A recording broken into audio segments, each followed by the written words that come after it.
Greetings and salutations. We are the Dice Dorks, and tonight the Dice Dorks are going to try to outpizza the Hut. Tonight we're a little down some players. Crom Gillis is working, unfortunately, and then the other two are kind of well. Dead Man Bones is kind of on the not feeling the world's best, so he is resting. Rest well, my friend. And then Ginger Ninja, kind of weird sleep schedule, just woke up, so he may be joining us later. But I do have two extremely important players that will be bringing their characters to life tonight in Dice Dorks in Danger. First, we will start with Chrono. Hello, I am Chrono. I will be playing Richard, the captain of the DP-28. Apparently, the cat wants to do my introduction for me. Sounds like it. Yeah. It's like a pathetic.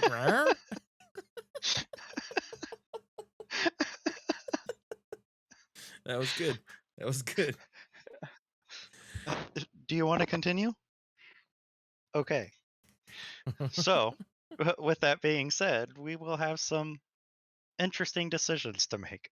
Absolutely. And if anybody gets thrown out of the airlock, it's not my fault. It's not my fault.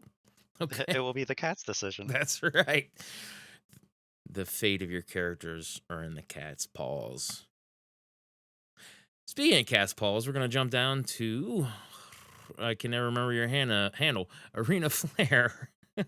Arena, introduce yourself and your character. Hello, I am Arena Flare. You may know me as the mod in your chat right now. I'll be playing Kanza Rin, the newcomer to the little Dice Dorks crew, and I'm surprised the cat isn't trying to do my introduction. I see her staring at me. Oh, is she staring at you? Yeah, Maybe, she went over here for it. yeah, I say, probably walked over and thought twice about it, like, Corona yelled at me. I guess I can't play along. That's okay. All right. So, last episode, if you didn't catch it, should still be in the VOD on Twitch. We also have it uploaded to the YouTube.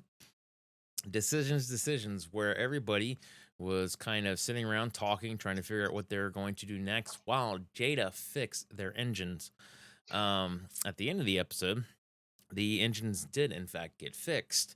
We were introduced to, of course, Kanza Ren, who was on the ship of the DP 13. The captain was DC, and then I cannot remember the mechanic, Drya something. The mechanic that ended up helping Jada fix the DP-28 engines. Kanza had noticed an Ekozix boy that just kind of walked past, not even paying attention. Heard rumors of an Ekozix droid that apparently must have hit an escape pod and got out of Dodge for whatever reasoning. And Crom give her a mighty bear, well, I can't say bear, Wookie shake. And that's pretty much it. Everybody's kind of figuring out what they want to do and how they want to do it. So let's go ahead and start out with the crew of the Dice Dorks, more specifically, Richard. You have had the most time to process what you want to do pertaining to Yumi, the Ekozix droid, and Mojo, the Hutt, of course, with Ranix and everything else. So, what does Richard want to do? So, I will be taking Yumi up on her offer Okay. of returning. Um, I will be. I'm planning to talk it over with her, Okay. saying I plan on taking you up on that offer, letting them know that we've found the pod and that will alleviate a lot of the issues for my crew. With what I was heard, we were going to be tasked with a job regardless, Right. which I have already told Yumi, which I think helped her come to that decision. Mm-hmm. Now, interestingly enough, now granted, your mechanic was working on the engines, but the one who's probably the most in the dark is, in fact, Jada, the DP-28's mechanic. She doesn't really know what's going on. Were you going to fill her in? Yes, I will be filling Jada in as well, Oh, as I do like to try and involve the whole crew in decisions. Jada is a member of the crew. and she is a very valued and trusted member of the crew. So, Yes. where do you want to start? As Ah, there's so many things to cover. so I will probably be starting by getting Jada together with Yumi and I can't think of his name. Zagar. Zagar, that Okay. was it. I knew it ended with an R. They all Yeah. end with an R. Yeah, R's and A's. I'm not good with names. But yeah, I'm gonna try to get the three of them together and Okay. discuss the plan. All right. So yeah, you snap your fingers and say, "Hey, meeting. I need you three here." Did you want to include anybody else in the meeting? Because I don't know what she's capable of, I will also be involving Kanza. Okay. I'm still gonna give Zoe time to cool off. Bring Yes. Crom in as well. Zoe's in her quarters, just huddled up in a ball, rocking back and forth, mentally beating herself up. Being a teenager. Yeah, Kron will be there. He'll probably be sitting in the chair where the jar table is. And um, bring Adamox into it okay. as well. Adamox will be sitting near Crom, uh, cleaning his vibro dagger for some reason. The Oh one wait, that finally got used? yeah, I was gonna say I do remember he did actually get to use it and use it effectively. He did. So, yeah, they'll go ahead and be there. Let me turn on this light. Look a little. There we go. That's a little. Wow, look at that hair. Anyways, so yeah, you summon everyone. Everyone is there. Jada. This will be the first time that Kanza is seeing Jada. Jada is a human that has what we always refer to as a droid brain. I think it has a different name, but essentially, it's as you've seen on her picture. It's just got these things that basically kind of start around the ears and just kind of wrap around. Essentially, it is um, a droid brain that essentially is patched into a person's brain and spine that basically helps the system do certain functions.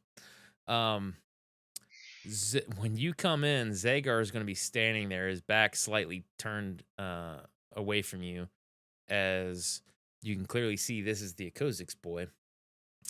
And standing next to him in a conversation that they're having in their own language is this woman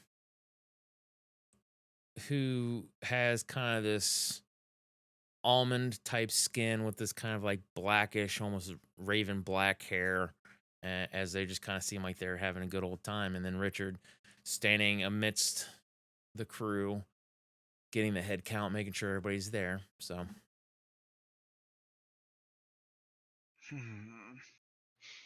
So, I'm gonna look at them and go, so, we may have a job offer. Jada is going to be the first one to speak up and say, "Oh, this one is very pleased. We've gone through many resources, and Jada believes that we need to replenish those resources." About that job. I say, looking at Jada. She kind of like hears you, but then like it takes a second to register that you are just staring through her, and then she's like, "Uh, oh no, what's wrong with the job?" So, our job may be coming from Mojo the Hutt. She kind of breathes a sigh of relief, like, "Oh, this one thought it was going to be something far worse." To get some information I love how you're doing it slow. She nods her head. from an Imperial base. At that part of the sentence, you see her kind of tense up and she gets this look of disgust on her face as she is now staring a hole through you with this disdain, clearly not pleased with the end of that comment. So, with that information, our other option is if we don't take the job, then we haven't found the droid, which could result in another bounty hunter. Hutts are not exactly known for being very forgiving. Adamox will speak up and say, no, they're not.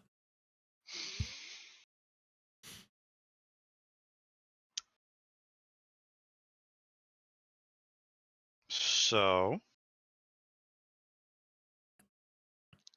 I think this is our best course of action. Jada will kind of, with that same look, not looking at anyone else, just trying to burn a hole through you. Even though she hasn't opened her mouth, you can almost hear her going, stare. As she goes, Jada does not believe this is our only course of action. This one believes that we shouldn't take the job. Then everybody kind of looks at her like, what crawled up your tailpipe? Like,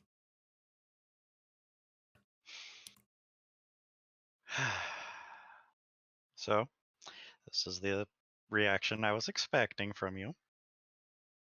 Understandably so. everyone will look confused. I won't elaborate.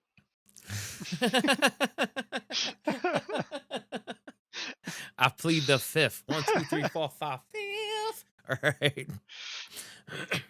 So, our options are to either try and plead to the Hutt for mercy, potentially take the job at basically no cost, to try and avoid a bounty hunter.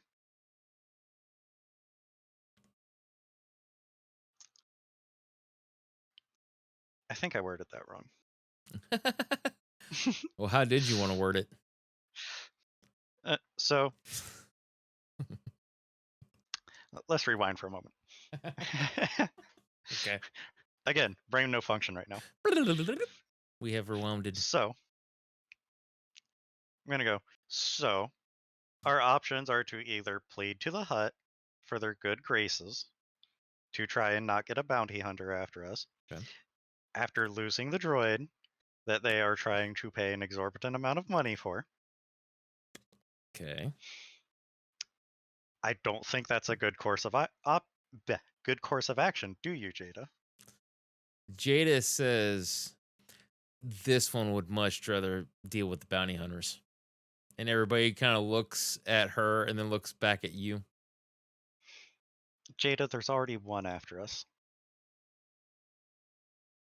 That's not this one's fault.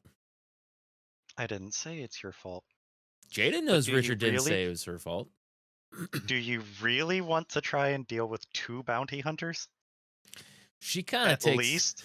So, like, as they're talking, I kind of imagining everybody just kind of looking at Richard while he's talking, and then back to Jada, like, oh, mom and dad are quarreling. And she says this one would much prefer to deal with the scum of bounty hunters than the Empire.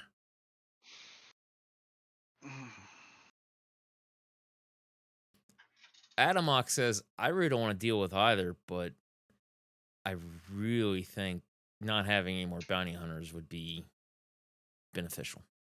Crom will just kind of go, hey, so long as we're getting paid for something or we're doing something, I don't care. Okay.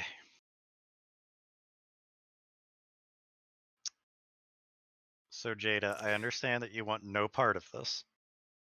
So she turns the attention away from the conversation as she happens to look over at Cons and says, who is this? This is Kanza. What is a Kanza? And she looks at you, Kanza. Kanza is a TLZ. Hi, hello. What in the A force weird is a thing on your head. TLZ? She says. how do you explain what one is? This one is a mechanic. This one does mechanical things. Jada is a very good mechanic. Okay, then Kanza is a traveler. And then she looks back at Richard and says, "So Richard picked up another traveler."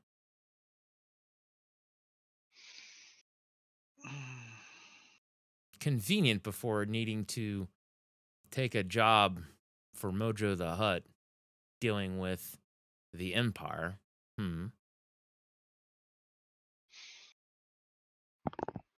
She showed up before I heard about the job, in my defense. She just looks at you with that stare kind of thing again. And to be fair, DC brought me here and said I would have a good time, traveling with Richard. I believe his words were, "There's never a dull moment." Yeah, that sounds right. Jada looks at you, Kanza, and says, "This one would agree with Richard. There is never a dull moment." And then she looks back at Richard and says, "Like working for a Hutt to gain information from the Empire." Where does Richard Listen. plan on getting this information from the Empire? I haven't even gotten the details, and it's not even a guaranteed job. That's all she's going to do. We can either get paid and do this. We can not get paid, try and find another job while having additional bounty hunters after us. Or, in the worst case scenario, and this is not an option, Yumi kills everybody. Everybody kind of slowly turns towards Yumi, and Yumi just goes, "To be fair, I'm not planning on killing anybody." And then Zagar goes, "Yet." And then they kind of chuckle. But it's like this, everybody's getting this kind of uncomfortable thing, like they shouldn't be laughing about that, as they're just seem to have a good old time with it. Yeah. Out of those three options, I think taking our chance with the Empire is the least risky. Crom will second that. He says, "I don't necessarily want to have to deal with the Empire, especially what they've done to my people in Kashyyyk. But I also don't like the idea of Mojo coming after us or Mojo being upset with us, considering that that Hutt lives on Corbin Deltas with us." And then Animox goes, "Yeah, that's kind of bad."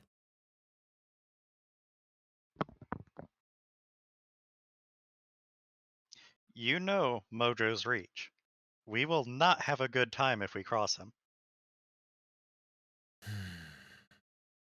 Yumi is going to just toss her hands in the air and say, "This one believes it to be a bad idea, but Richard does what Richard does."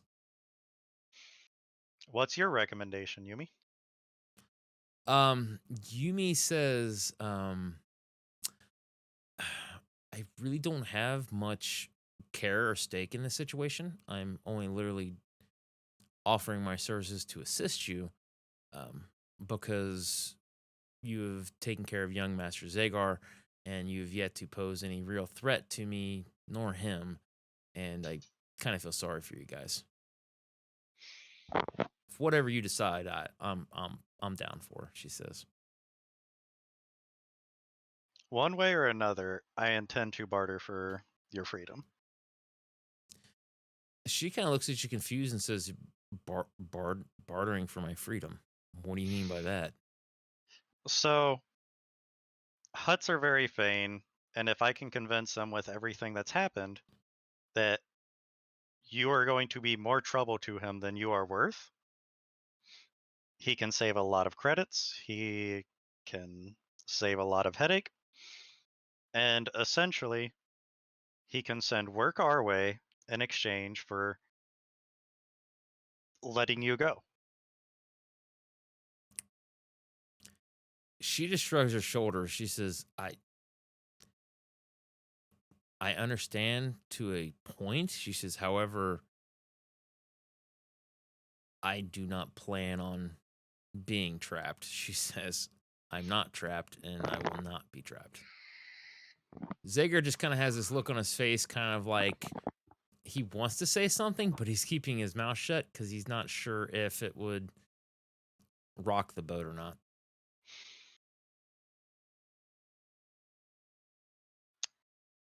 Do I notice it? Yeah, that's why I pointed it out. Yeah. I'm going to look at Zagar and go, this is an open forum if you have something to say.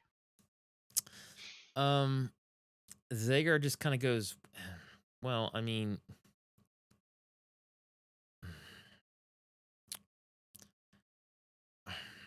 if you take the job, whether Yumi's there or not, I mean, you're gonna get paid for it. And I personally don't see what all the big hubbub's about. You just kind of go in, get whatever information you get out. I mean, I think this Hutt would be happy with if that's what he wants, right? They're not exactly known for being the most rational of people. Adamox is going to say, I once watched Goyuda the Hutt drop somebody into a Rancor pit because he was shorted about 1,000 credits worth of spice. Yeah, they're not very reasonable. Jada just kind of, no, Hutts cannot be reasonable. However, this one does know that when they want something, they're fixated on it. Having Yumi may have been the ends to the means to get this information. If I'm understanding what you said on PowerPoint Station. So he may not necessarily care about Yumi so much as just the information. How he gets this information, she just shrugs her shoulders.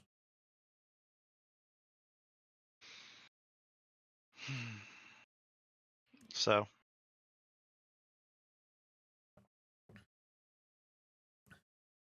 with all of that on the table, what does everybody think we should do? Jada's going to be the first one to say, this one believes we should not take the job. Zagar and Yumi are going to basically say, whatever you decide, we are withdrawing any kind of vote or decision or anything towards making a decision. They are completely content one way or another. I feel Adamox is going to start out with that kind of logic of whatever you want to do, but it will be followed with an underlining of he likes money and he thinks that this might be not easy credits, but this might be something doable. Crom is going to say, so long as we can plan it out, I think we'll be okay. All I know is that you are losing me as a fighter because the Empire doesn't like Wookiees at all. Me being there would not be good.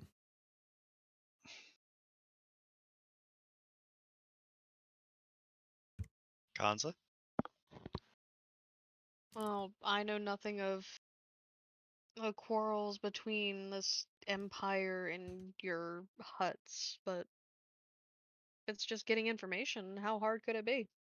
Jada throws her hands in the air and says, How hard? Ooh, this one is annoyed, and she's just gonna stomp off.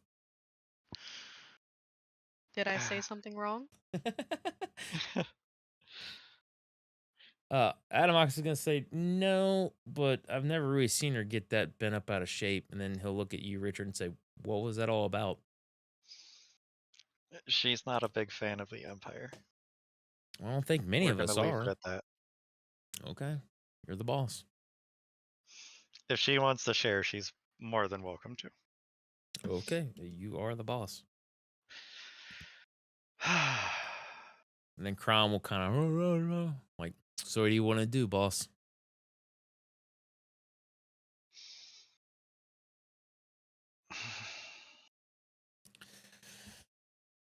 I'm torn.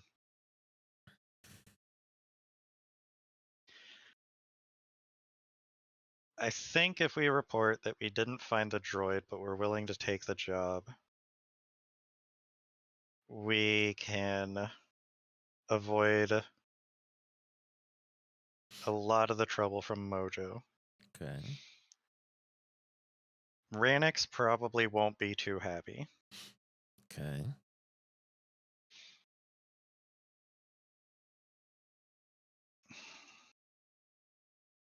I don't have a whole lot of information on where we're getting the information from. It is most likely the base on the moon, from what I've been told so far. Hmm. That being said, we will most likely have to be able to access their computer systems. Yumi shrugs her shoulders and she says, well, that won't be hard. I was hoping you were going to say that. All I need's a port, she says. Now, if depending on what information you're looking for and depending on how everything's wired, and she says there are going to be some things that are going to be more closed circuit, and there are going to be other things that are going to be shared throughout the entirety of a base. She goes, however they wire them, that's all dependent on them. If I know the Hutts the way I think they do, he's getting paranoid about having an Imperial base so close. And is going to want to know if there's any threats. Otherwise, he wouldn't be asking us to get information from the Imperials. So Yumi will say, well, if there's such a threat, she says, why not just go in and plant a data spike and upload a virus, have their own weapons and ships turn against each other. Sagar just kind of is like, yeah, that's a good idea. As to where Because Adamox and Crommer are like, no. He does not want to incur the wrath of the Imperials. He wants to remain under their radar.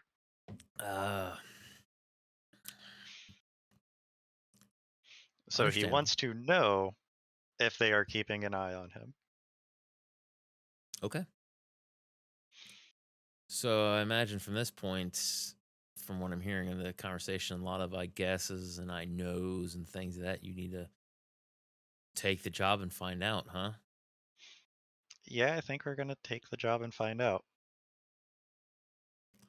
I Alrighty will then. go find Jada before taking the job. You handle your wife. It's okay. I'm just going to do one of these and go. Yeah. So I'm going to go find Jada. Yeah, she's back in her room, tinkering with stuff. It's usually how she lets steam off. She's got I'm gonna say she's putting together she's putting together a weapon. Stuff that you guys have kind of collected and said, hey, maybe we could repair this and sell it. So she's working on one of those. Jada, if you want no part of the job, you can stay at Homestar for this one. She kind of takes the what do they call those things? Hydra spanner. Is sling, smacks it on the thing. She looks at you. She says, Richard knows darn well. She says Jada cannot just stay at Homestar Logistics. And then she looks like motions back to the engine. She says, look what you've done to the ship. This one had to fix it. With help, no less. I'm just looking to give you options. I know your feelings on this. She crosses her arm, kind of looks away sharply, and she says, this one's not a fan. Yes, but I also have to think about what will protect the crew the most. Not taking the job, she says. Dealing with Mojo is one thing. Jada understands that. Dealing with the Empire, this one doesn't like it.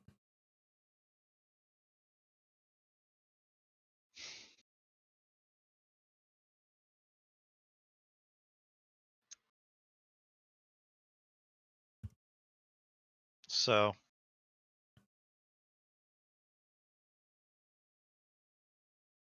I don't even know how to word that. I'm having a real off day. You'll have those there so often.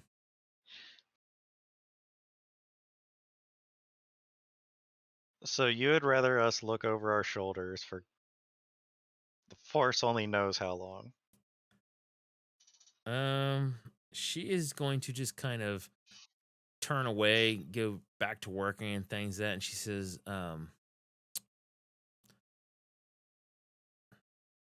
this one doesn't see any difference in looking over her shoulders for bounty hunters or looking over her shoulders for the Empire.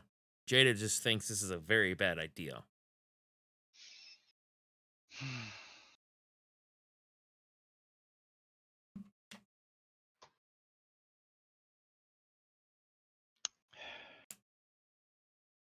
If Richard is trying to get Jada's approval, you will not get it, she says. As you guys kind of have this awkward moment of silence. So I'm gonna turn and walk out. Okay. When you go to turn to walk out, you start like walking, and then like you see Zagar kind of crouched down with his like ear towards the thing. Yumi's kind of standing over her head, and then like as you kind of start hitting the corner, she gets back, slaps him in the head. And he's like, "Oh!" And they stand up and they start like leaning awkwardly and things that talking. As I walk by, I'm just gonna look over and go, "Were you amused?" Zagar's gonna snicker and he's like, sure, I guess we were just kind of talking." And Yumi's like, he's not gonna buy that, and he's like, "Oh." And then she'll just kind of be like, well, whatever reasoning she has a reasoning, but you need to decide what's best for everyone, she says. And it seemed like most people were okay with doing this job. Yeah. Oh, boom, boom, boom. Food's here. Yay, So food. I'm gonna contact Ranix. Sure. Say that I couldn't find the pod, Okay. but we're willing to take the job if it'll help ease the tensions. He will kind of sigh and things and he'll say, "Oh, it's okay." So I figured as much. I've been in talk with Mojo. Um, this is not very pleasing to me more than Mojo. He says, I am out so many credits. He says, it's painful how much I'm losing, he says. So, that being said, I may have a way to recoup some of those losses. His voice will perk up as he says, "Oh, really?" So I recently got a new crew member. It is, what's the name of her race?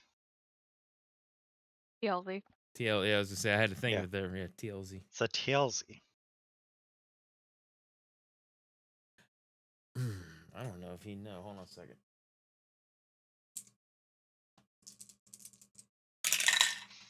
Nope, he ain't got a damn idea. He's like, is it some kind of pet or dog? So New ship? No, you said crew member. It can't be a ship. it's a Droid. crew member. Is it a Nope, droid? not a droid. Oh, It's a humanoid. well, droids can be humanoids. Well, it's an organic. Please tell me more. Had a handshake strong enough that it hurt my hand a little bit and impressed the Wookiee. Oh, really? He says. Yeah, I think you already get where I'm going with this. A race that Yes, nobody's ever heard of? absolutely. He says this would be very interesting. He says I could probably market that. It would I'm gonna be. need to talk it over with them, see if she would be interested. Yes, yes. But if that happens, we could both make a lot of credits off of this. Hmm.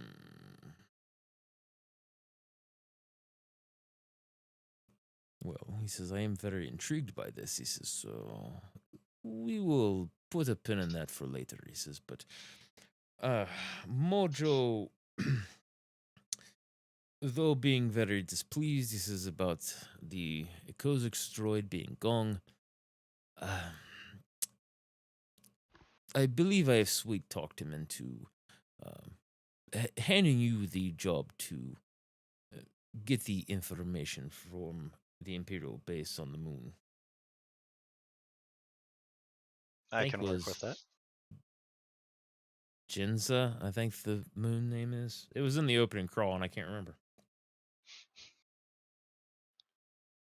I should really start reading those. Right? I just got 20 things in my mind at any given point in time, so I kind of forget. So I think it was Jinza. I could be Yeah. wrong. So, So do we have any information on the base? What he's um, looking for? Where he it might be says, accessed? um, the moon of Ginza is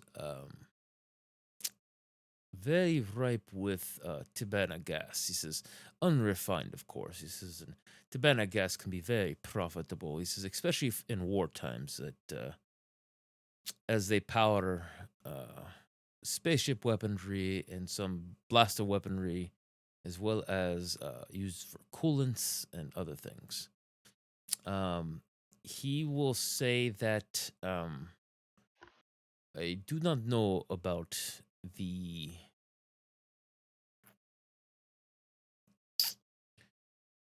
base per se. He says definitely have not seen it with my own eyes. Uh, Mojo did not seem like he had any information, um, other than they are using the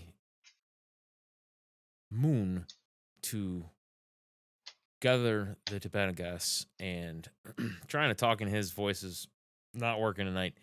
Trying to collect the Tibanna gas and process it and basically shipping it to the Empire on Coruscant so they can use it, like I said, for coolant, weapons, and all that kind of fun stuff. Um, he knows as well as you would know, they've been there for like maybe one full year cycle. Um, there is at least one Star Destroyer around the moon at any given point in time. Every so often, that number jumps, but mostly only one Star Destroyer. There are also other light cruisers that kind of come and go. Um, Other than that, he doesn't have any more information. If you are going to take the job, he says that you need to speak with Mojo, the Hutt himself. He will have to give you the rest of the information. Talked it over with the crew. Jada isn't all that thrilled. Um, However, he will say, well, doing a very dangerous mission like this, he says, I can't blame her. yeah. The rest of the crew seems on board. He will kind of slap his hands together and say, wonderful, wonderful. He says, I will send Mojo this information. He says, and let him know to be expecting you. So he doesn't just shoot your ship down, he says. That would be greatly appreciated. uh Alrighty then. Let us see. We're going to do a little bit of a screen swipe that will basically show um the interior of a Star Destroyer. There will be a woman that is standing on the bridge. She has her hands behind her back. Has that kind of wide power stance. There are people in the pit that are working all the different sensors and all that other kind of fun stuff. The computer terminals and everything else. You got a couple people kind of walking by, having the mouse droids kind of like going. And she hmm, this woman is kind of just staring out of the viewport, and I kind of see the camera at first like seeing the front of her, and then it kind of pans back or like switches back to where you can see her as through the viewport. You actually see the moon. um and there's kind of like this little bit of a, well, I say little bit, it's clear enough to be seen from orbit essentially. So it's a pretty good sized base. And there will be a imperial officer that walks up to her and says, "Excuse me, Vice Admiral Reynolds, may I have a word?" And she says, "Out with it, ma'am. There has been no sign of the rebel that has caused a disturbance on Corbin Deltas. We've lost 6 troopers, and we've been unable to find them." She just kind of throws her head up, sighs, and she says, "Double down," she says, "on patrols." She says, "We can't let something like this stand." Um, and the officer kind of goes to say something, and then she says, "Out with it, man." And he says, um, "I don't mean to be too forward, um, Captain or Vice Admiral." He says, "But I was just kind of wondering." He says that uh, we've been here, he says, for over a year cycle. She says, "Yes, I'm very well aware of the time." And he says, "I've happened to notice," he says, "within the past few months, Admiral Lask has not been showing his face around. Is the Admiral okay?" And the Vice Admiral goes, "Yes, the Admiral is fine. He just personally feels that these type of tasks are beneath him. So he is bestowed all the graces of handling these mundane operations to me. And this also means trying to find a rebel cell or person," she says. "Oh, well, ma'am, I'm sorry. I wasn't trying to." "Are you done?" she says. Yes, yes, sir." He kind of stands up, gets more of attention. She waves a hand. She says, "Go." She says, "We can't find him within a few days cycle." She says, "We'll have to call off the search." And then as he goes away, she says, "Oh, and send the light cruisers out." She says, "Monitor all ships coming and going from the planet in case they decide to make a break forward or possibly have someone come in." Uh, "Yes, sir." And the guy turns around, walks off. And then it will go ahead and screen swipe back to DP-28 as you guys are in hyperspace and getting pretty close to your destination. So we are actually going to check in with Kanza. So hopefully she's not like right in the middle of eating, because I know you guys had ordered dinner on the lines. So I'm trying to stall for as much time so she can chew her food or drink her drink or whatever. Funny about that, I just ate all my fries. You're welcome. Okay. So yeah, we're gonna jump to you. You guys are in the hyperspace. Gonna be at your destination relatively soon and things of that. Um, what would you like to do? Essentially going to be looking around the ship a little bit, trying to get, remember where everything is, Mm-hmm. and see if I can find a quiet place to see if there's like maybe a punching bag or something, just to keep myself busy. Oh, Zoe's in her room. No, as you I kind of mean, the walk door's locked. right, Um, as you're kind of walking around, kind of, trying to look at these things, they don't really have any kind of gym or any fitness area or anything like that. Um, there's basically the engine room, which takes up basically half the ship, give or take, um, which you can freely come and go. There are certain areas, mostly where the actual engine is, where they have kind of a little more taped off type area. Um, Another big facet is the cargo hold, which in there seems to be like a few um, boxes, and I think they have a couple like manual repulsor lifts to kind of move a few things. You see some scuffs on the floor and things of that.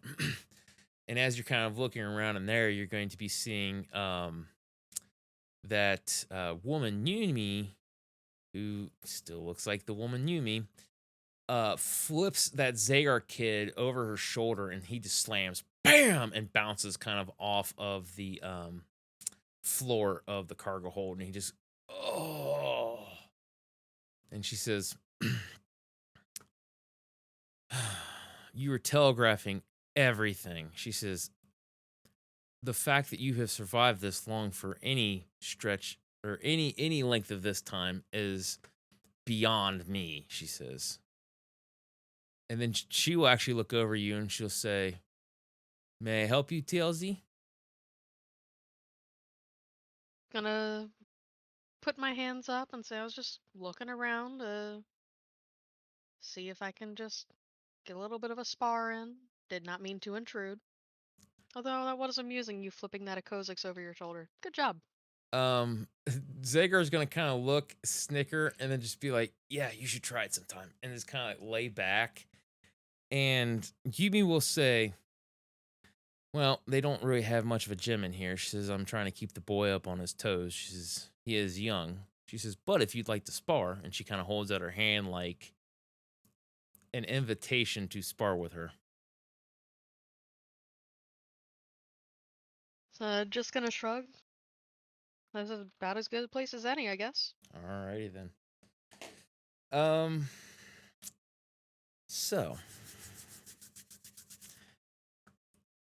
how do you see this going down? You're gonna try to go in for a sucker punch, or you're just gonna kind of walk up and do all the like formal bowing things? You're gonna wait for rules, or what does Kanza want to do?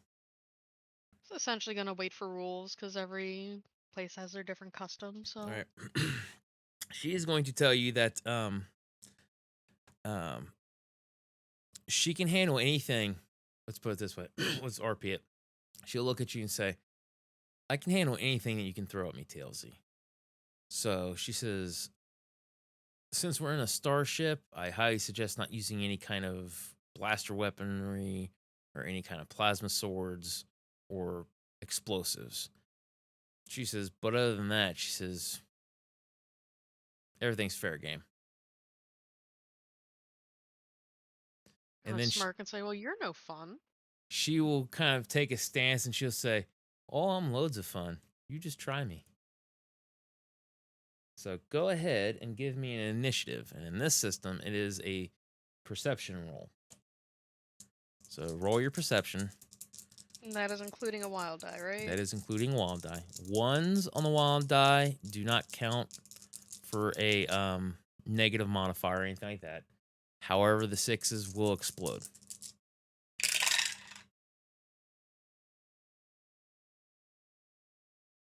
Speaking of ones and sixes, um, that is an 11 with the one on the wild die.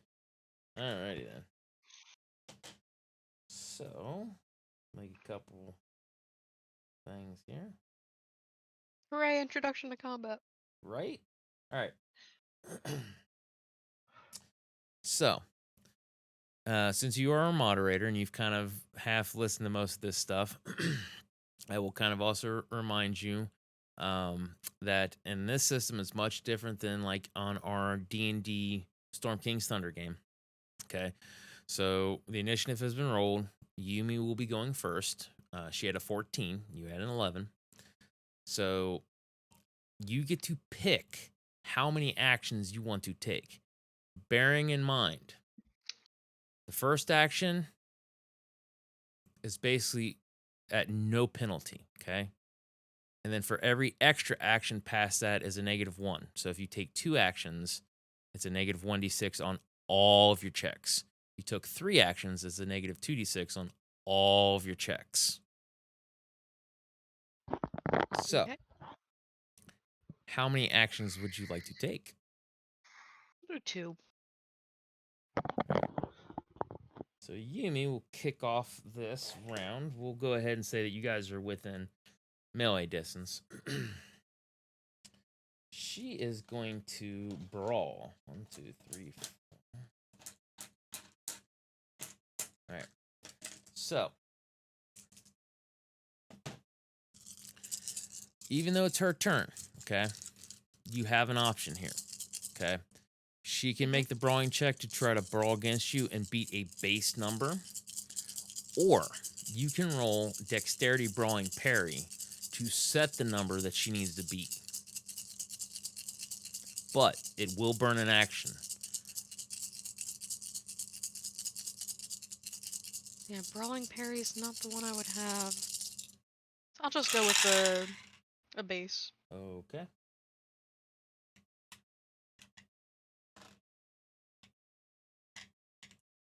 So she kind of feints like she's going to punch at you.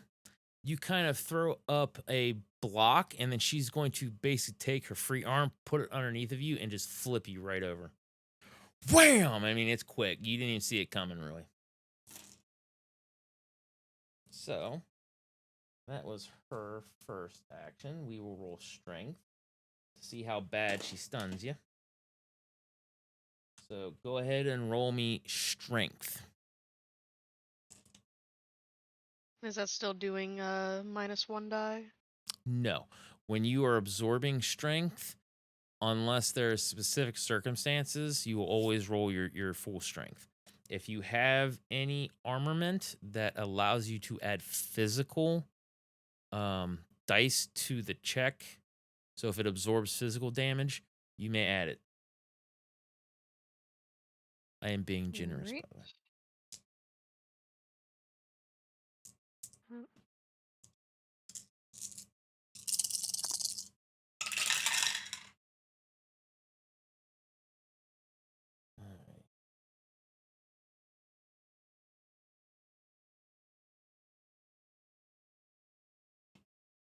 Uh, 23. Nice. With a difference of 2 in her favor, so you are stunned once. All right. So,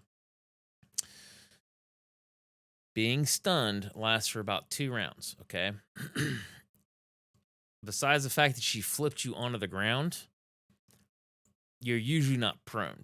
You do kind of get like a little whomp, which is represented by a -1d6 for 2 rounds, okay? So you can continue doing and everything you want to, but now you are -3d6 because you took 2 actions for -1d6. Mm-hmm. I said 3. I meant 2. And then an additional 1d6 for being stunned for 2 rounds. For this round and the next round. All right. Does that make sense? So it's just a total of -2d6 because of the stun. Yeah, because this round is going to be -2d6 on all your actions because Okay. you were stunned and you took your 2 actions. If you took 3 next time, it'd be the -2 plus a -1, or if you just took 1, it'd be -1. So, but that was her action. You were kind of on the ground looking around, stunned and dazed. What would you like to do? Okay, I'm here. I'm late, but I'm here. You're late, but you're here. We're right in the middle of combat, sir. Oh, Well, snap. Hold on, I sparring. have a camera on, so everything's lagging. You're fine. Alright, Sparring. so it is an action to get up, right? So in this one, it is essentially your movement. Um, Sometimes in combat, technically, the way this one works is that it is an action to get up, but I will allow you to chew 1 meter of movement to stand up on your feet. Well, we're not even gonna do that. We'll just let you do it for free. Screw that noise. So I'll let you get up free. But Okay. yep. So then,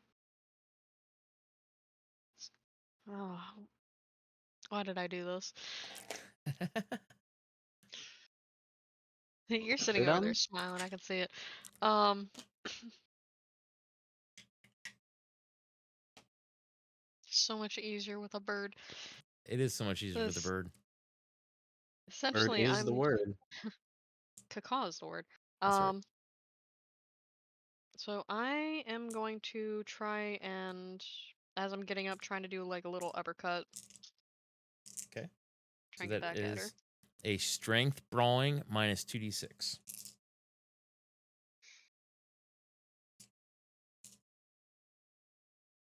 That's still a lot of dice. Yeah. Oh, and I miscalculated. I forgot to add +1. So either way.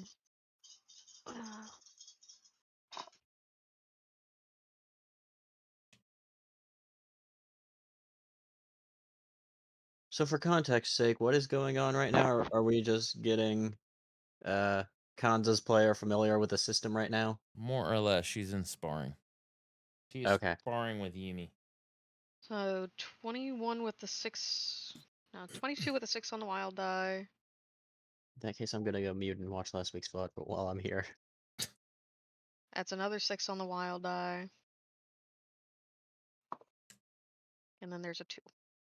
For a total That of? is a total of 18, 20. Total of 30. Holy crap, you barely connect with her. So yeah, you punch. What were you aiming for, just out of curiosity? In your mind, what were you thinking? For the stomach. Okay.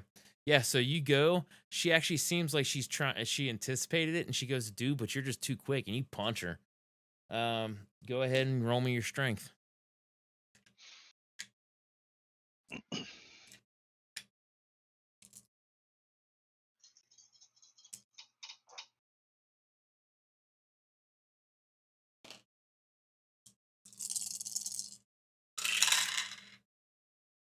Man, if I can count.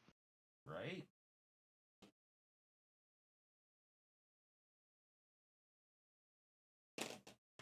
That is 18. When need be, I just pull out a calculator. I'm sorry, 19. Forgot to add the +1 again. Yeah, she seems to take that one like a champ. So even though you punched her, she kind of leans and then she's going to look at you and snicker. And then she is going to use another action. And she is going to. She's just going to straight up punch you, I think. Whoa, whoa.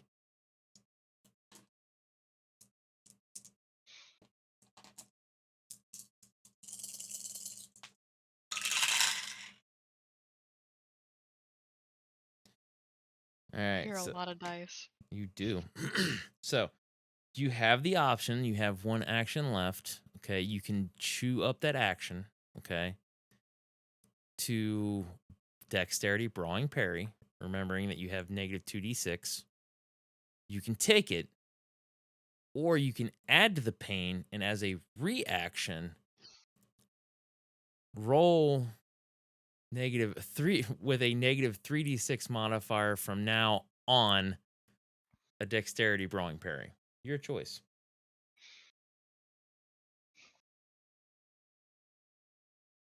So I forget what you said in the system. Do I have the option to try and dodge? In this case, no, it is brawling parry.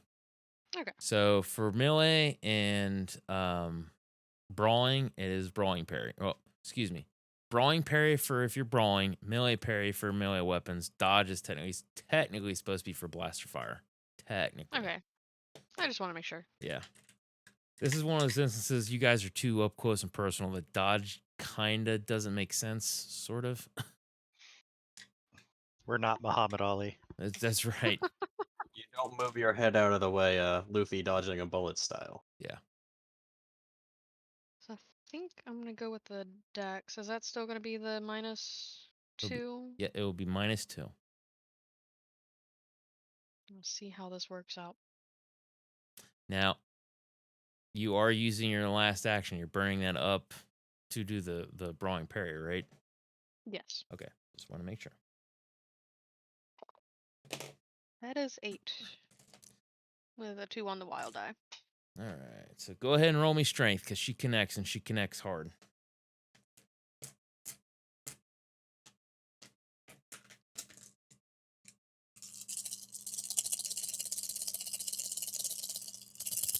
Rock of death.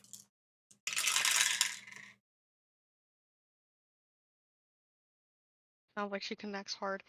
Man, not as hard as I thought.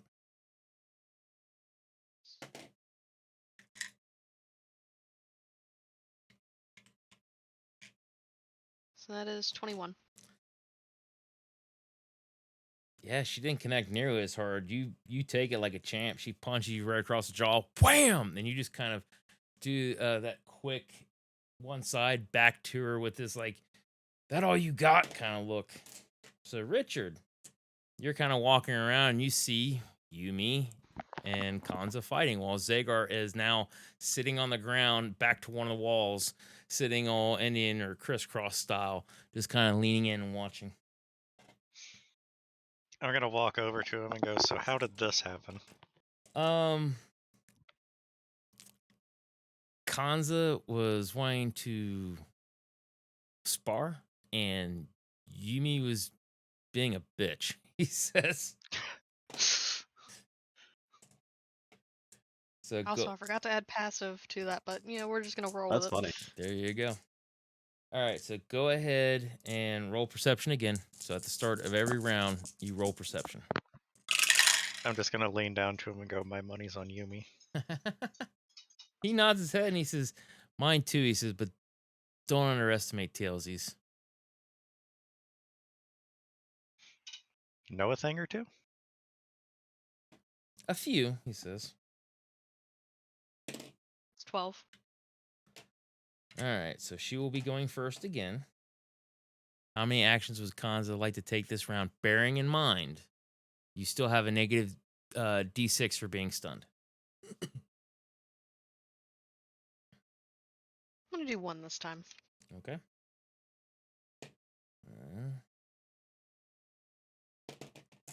Alrighty then. So she will.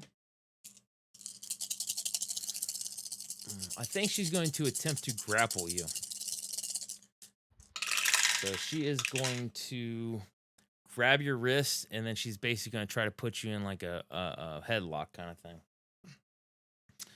Would you like to reaction brawling dexterity brawling parry, or use your action to brawling parry?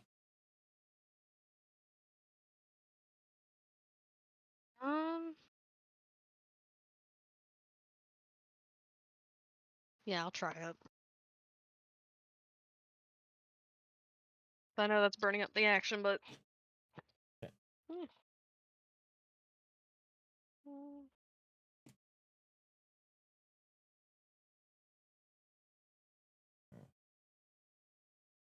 17 with a 6 on the wild die. Yeah, kind of that right. Now, what was your total? With that,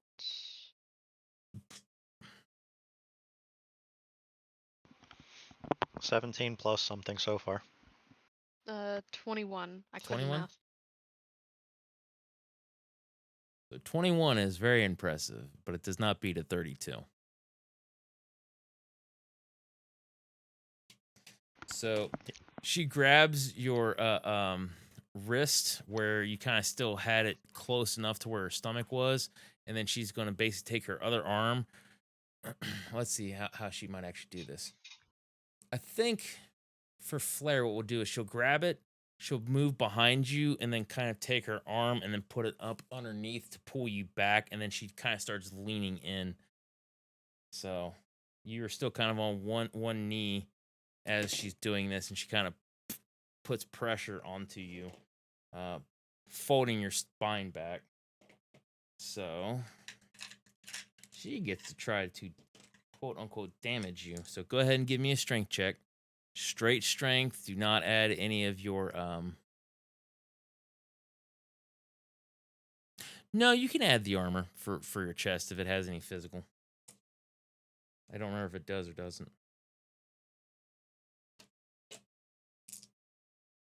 I actually think that one does.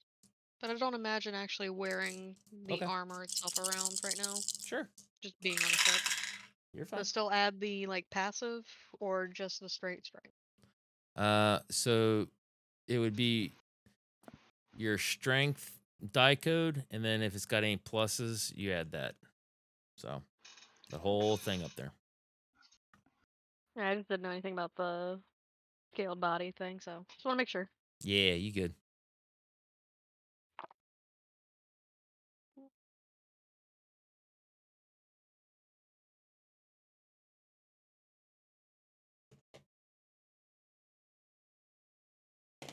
22. Dag, man. So yeah, she tries to really put it in, but you're able to resist. So she actually does not do any damage. For her second, she is going to maintain the hold and just lean in a little bit more to try to, basically at this point, trying to choke you out. So we will switch from strength to willpower because she's going to start tightening down and you need to not pass out. So knowledge, willpower. That is something I do have on here.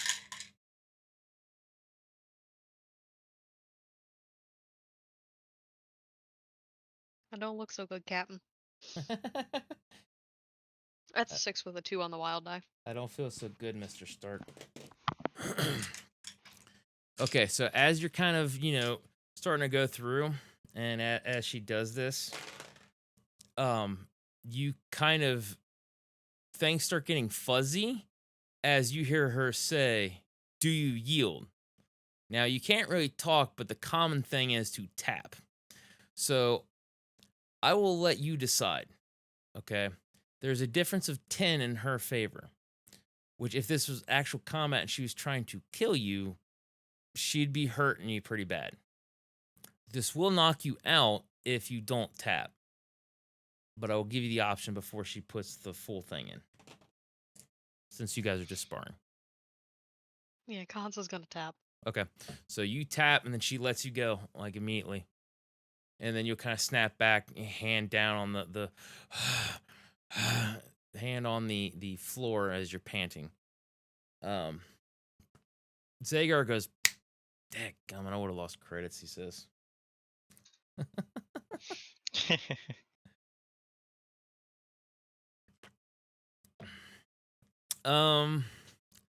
She will just kind of usually you're kind of waiting for like somebody put their hand out to help you up or something like that. She just walks right past you.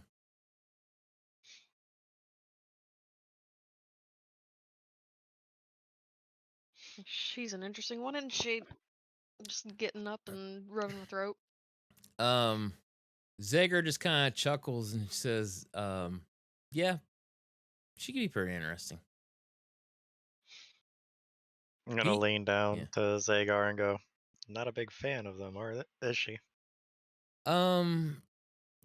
He shrugs his shoulders and says, the Koziks and TLZs have had some bad interminglings over the years. He says, their people a long time ago decided that they wanted to try to take over our planet, and we lost a lot of people, he says. So she's apparently harboring, I can't talk. She's holding on to some bad feelings. There we go. I think the word you're looking for was harboring. There you go. Thank you. Harboring some resentment. There you go. So, yeah. It's a handy piece of information. He nods his head and he says, I'm not as stern on not handing out information. He says, I don't really see the point. He says, most people won't ever find our planet. He says, so I don't care. He says, and we're pretty well defended. And we're strong warriors. And then as he's talking to you and things, that Yumi walks up and says, "Young Master Zagar," and he kind of straightens up a little bit and says, "Yes, ma'am. That's more than enough." "Yes, ma'am." He kind of puts his head down. Like, I got scolded. I got caught.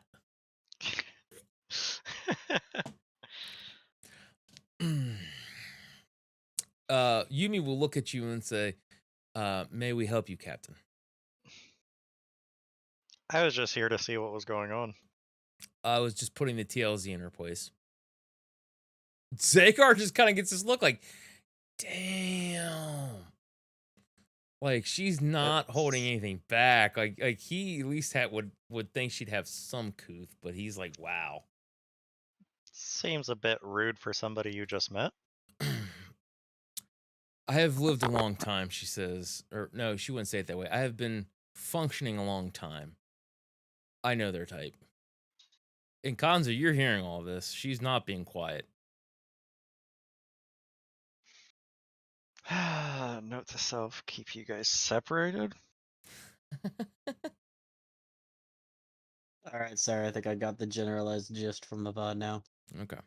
So I think what we're going to do is we will actually take a little micro break then. So I can hit the facilities and all that kind of stuff and kind of get things speeding along. People But can double catch me up just in case. that's fine. But before I do, Kanza, you did hear the statement. Is there anything you wanted to say, or did you want to let it go? For now, because, in the captain's presence, and, I am new here, I'm gonna let it go. Just walk Okay. away. Okay.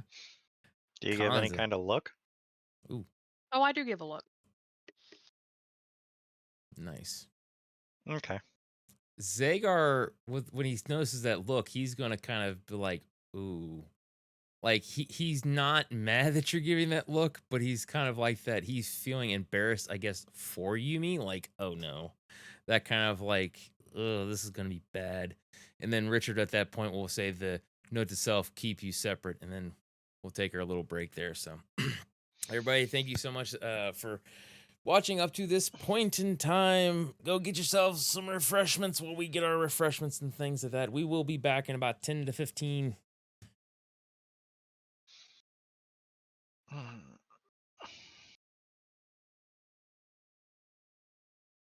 Welcome back to Dice Dorks and Danger, where we flip characters like flapjacks on a Sunday. All right. Let's get dangerous. That's right. Let's get the danger going. Alrighty then. So we are going to be progressing to a point that we are going to notice that the DP-28 is going to be exiting hyperspace. Poof. I would assume Richard's going to be in the cockpit. He's the pilot. Yep. Would anybody else like to be in the cockpit? I feel like I'll just be staying where my character is in like the gun area, just so like, just as a precaution. Okay, so Adamox is in the bottom gun there. Yeah, if I need to use it, I can basically. Perfectly fine. Konzo would be in the cockpit just to get a look at the planet they're arriving at. Sure. I'm gonna say Yumi is not there, but Zagar is. So yeah, Richard, the moment you come out, poof, I mean, you are, you know, uh, I don't know how to say it ship wise, but basically nose to nose, um, with a Imperial light freighter. So they're basically at this point in time the what you'd see in the Clone Wars, a little bit smaller, but basically kind of like the Star Destroyers like they had. And the second you see this thing, your comm immediately starts flashing. And I'm slamming on the brakes. So you slam on the brakes, and this thing's boop, boop, boop, boop. And I'm just sitting here Hello? like, What can I do for you? You're going to get kind of almost seems like a rehearsed speech. Incoming vessel, please transmit your transponder codes. Please state your reasoning for arriving to the planet.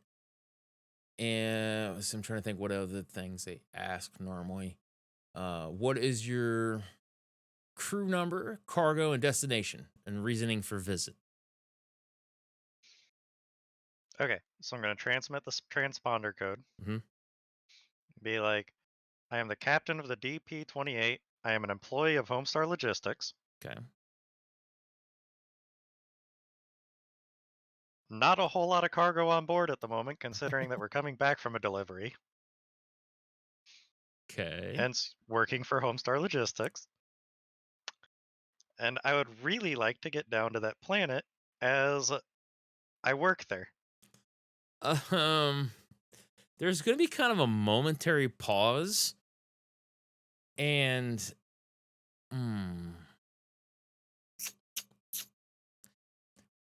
Kanza will let you do this one.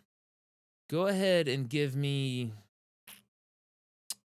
what would that be? Mechanical sensors? Yes, mechanical sensors for sure. Okay. That is a 7 with a 1 on the wild die. Nice. As he's kind of talking, as Richard's talking and things, that you're gonna be sitting in the chair where the sensors display is, and you're gonna actually notice that, oh crap, we are being scanned by that ship.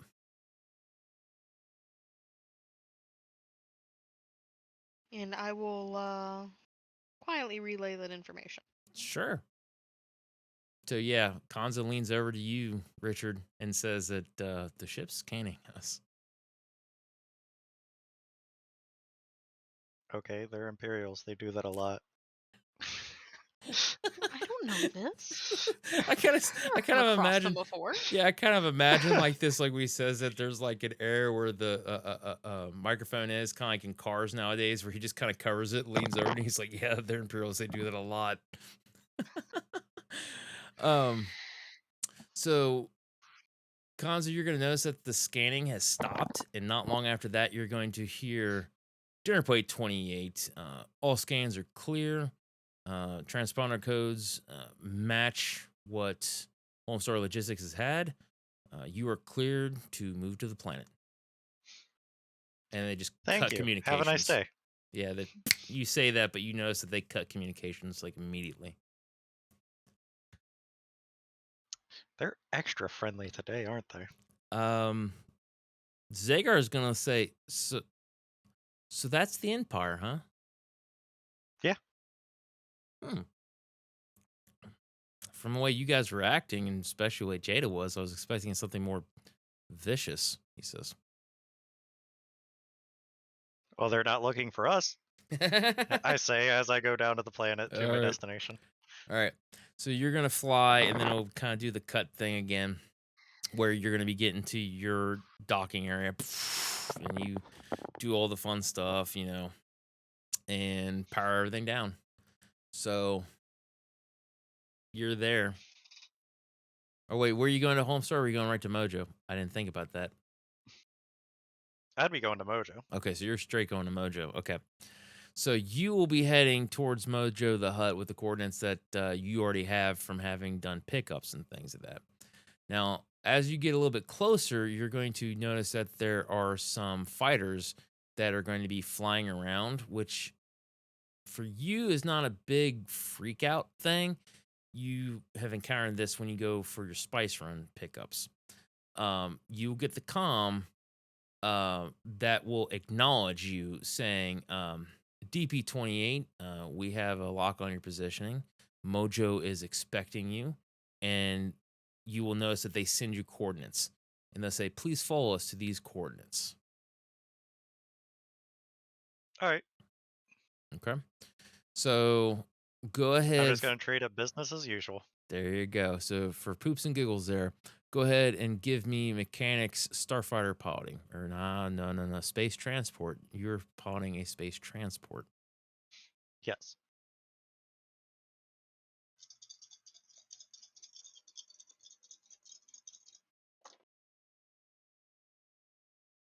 Uh, 15 with a 1 on the wild die.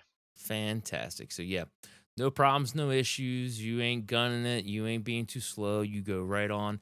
They will take you basically to where you're going to land the ship.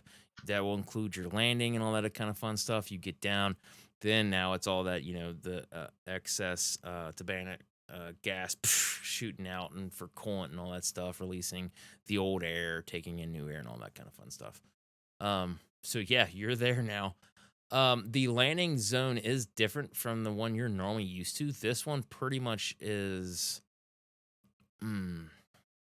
let us say it is nicer.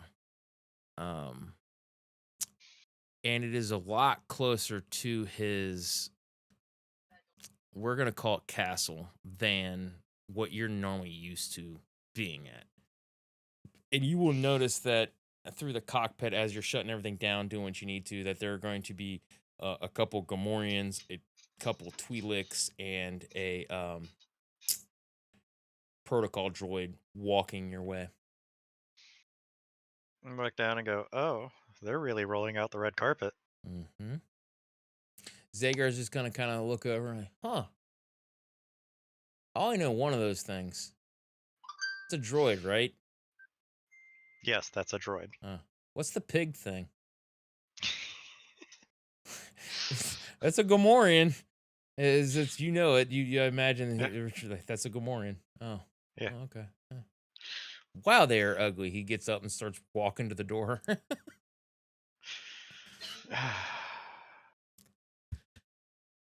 I'll be going with wherever Richard goes as just kind of like the help or backup or whatever, Okay, sure. in case he needs a bodyguard, quote unquote. So, Richard, who do you want to take on this little excursion? We're going to say Zoe, definitely not after PowerPoint Station. No, Zoe is staying in a room. Crom will suggest that he stay here in case they try something funny. He wants to be able to kind of defend the ship. Yeah. So. And on top of that, Jada knows how to fly, so. Or at least roughly. Jada doesn't mind staying with the ship. She doesn't like she doesn't like being off the ship no more than she has to. She doesn't like confrontation either. And there's other ways to take the ship off. No.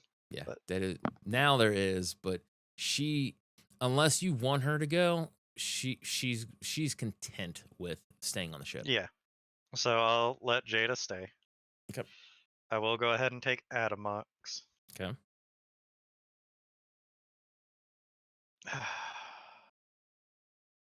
To keep him at ease, I'm going to ask Kanza to stay. Okay. And I will ask Zagar to keep Kanza and Yumi separate.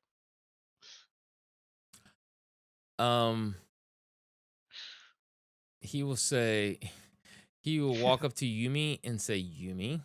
She'll say, yes, young Master Zagar. He'll say, be nice to Kanza.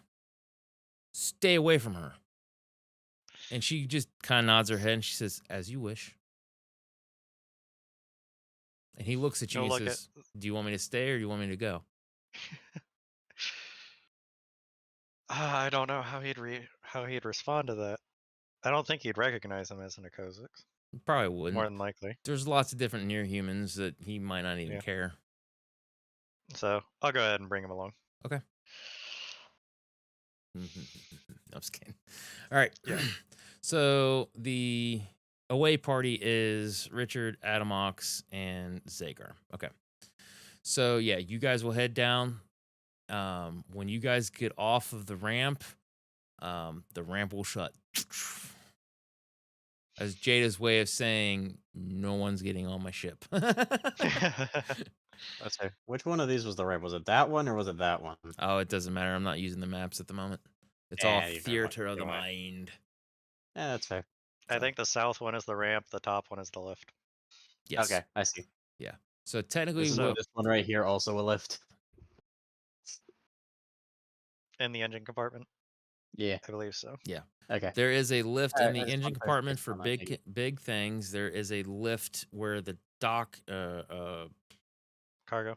Thank you. Cargo hold is for some of your cargo and things that the ramp would be off to the bottom of the map or the right side, depending on how you look at the ship. And then the other one basically doesn't have a ramp, but it has a docking ring, and the other one with the ramp also has a docking ring. So Yeah. yeah. So all right, Yeah. Okay. Thank you. not a problem. So So as you three get off the ship and you notice that the ramp starts closing, the um the droid will walk up to you and kind of do like a slight bow and say, "Please follow us. Master Mojo is waiting." lead the way. So they will lead the way. You will end up noticing as you're kind of walking, the outside of this castle is. Mm, I'm going to say that it is indigenous to this area. So it actually looks like he had taken this area over and repurposed this castle. But you can tell from the architect that it's something native to this planet. It's nothing Hutt made. But as you go in, you're going to be noticing different tapestries and just furniture and things that he definitely has made at home. You guys are going to be going through a few different blast door areas before you get to kind of like this grand hall that, for point of reference, everybody kind of has an idea of Jabba the Hutt from Return of the Jedi. It's larger than that, even. Um, Mojo is going to be on kind of a throne similar to what Jabba was. Hutts are these slug like creatures with kind of arms. Um, he is not as fat as Jabba, which kind of implies that he isn't as rich as Jabba. But you are kind of seeing that he does have a massive entourage across multiple different species that are there, that are partaking in spice, drinking, partying. There's going to be some games going on. And as you three kind of walk in, things kind of start hushing down as people are recognizing that basically business is getting ready to transpire. So at the bottom is going to be where all the stuff's happening. And you're basically going to be walking up a couple flights of stairs to get where Mojo's throne is. And the moment the three of you walk up to this hut, the droid will actually take a position to his side. The other parts of the entourage will actually kind of flank you on either side, facing towards you, and you can kind of recognize this as a strong arm tactic to keep you guys from doing anything stupid.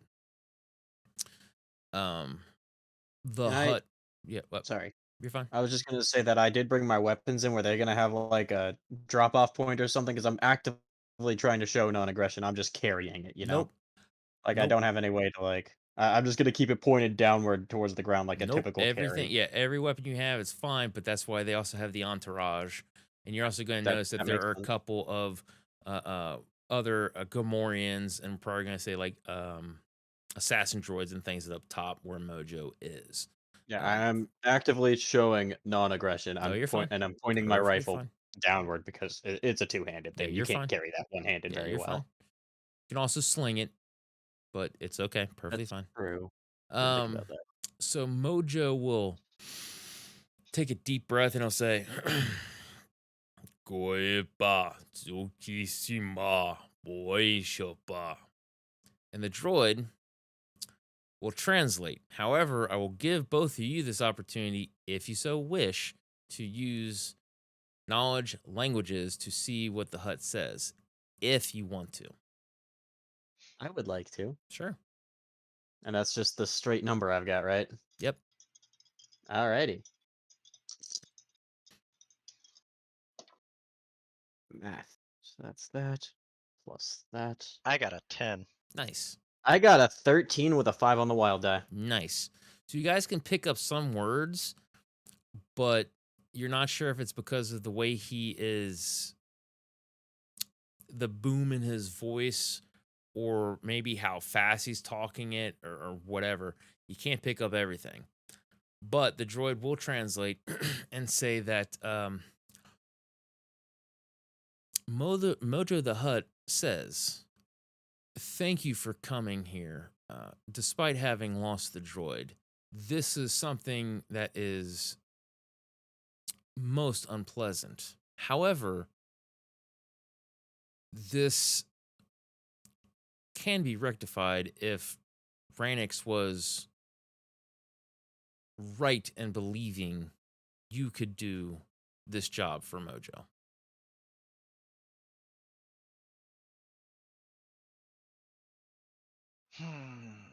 He will So I'm then going. he will then continue and say, and instead of going back and forth with that, I'll just go from the droid's perspective. The droid will basically say, the illustrious Mojo the Hutt requests that you infiltrate the Imperial base on Ginza to find out any information that you can. Very specifically, to download and bring back transmissions specifically made by Admiral Lask and Vice Admiral Reynolds within the past 3 month cycles. And That's then it's gonna doable. yeah.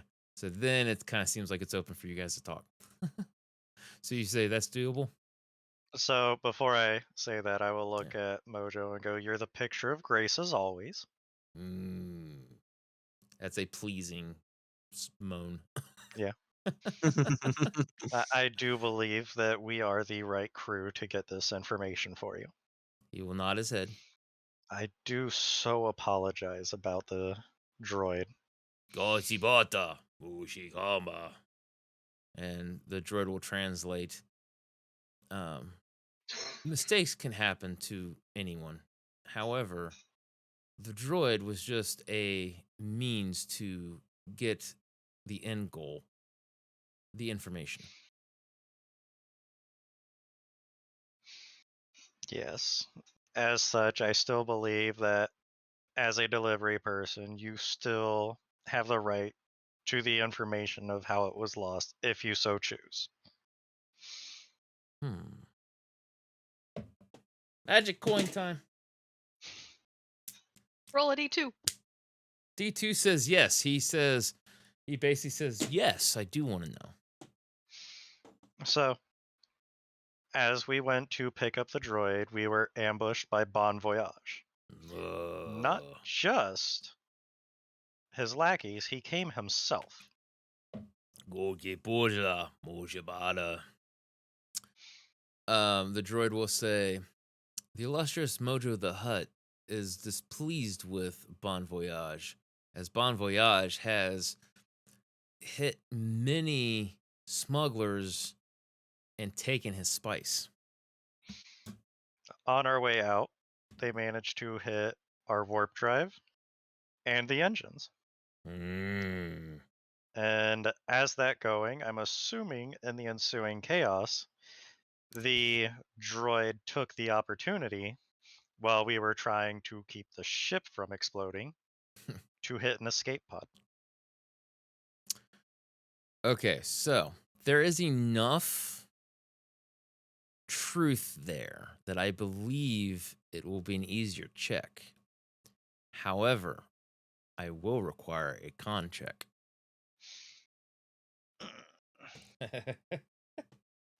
That is a not happy grunt. That is I was expecting this. I still don't like it, grunt. I'm curious, how many dice do you even have in con? 3 + 1. And Ah. I will use a character point. Sure. You can use up to 2.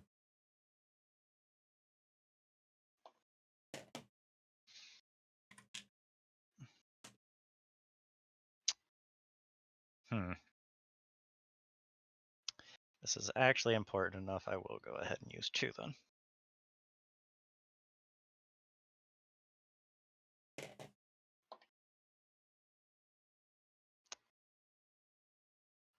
$11. 11.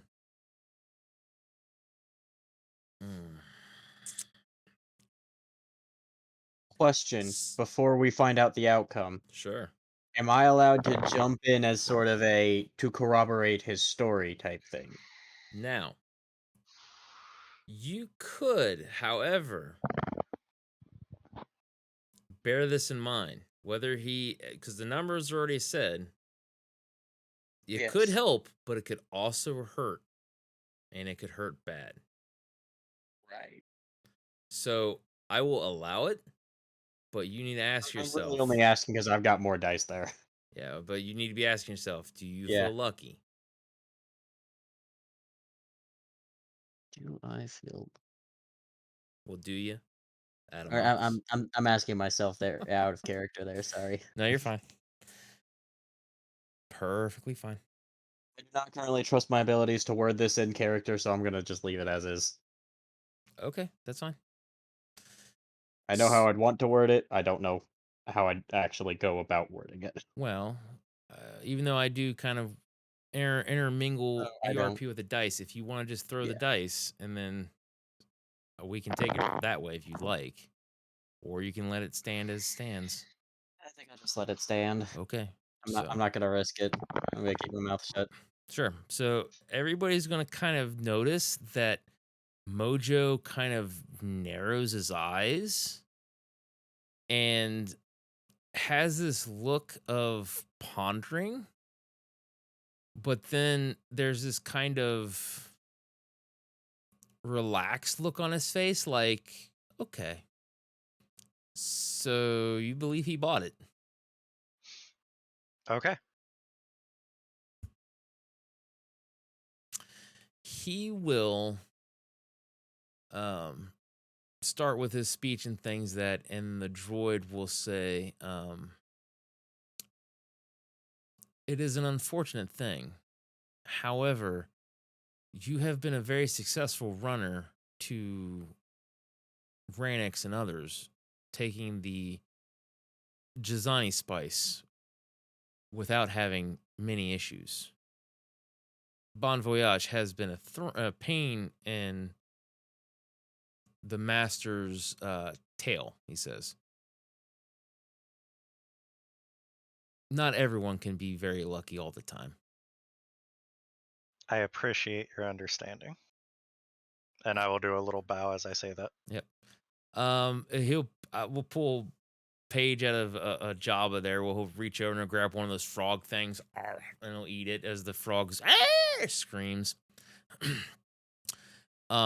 And then he will look at you, and he will say, he will speak, and then the droid will translate and say that,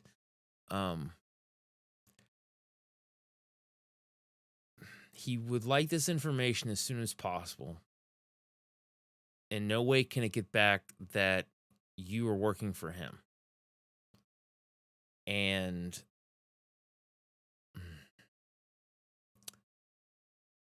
the base is pretty much on high security at all times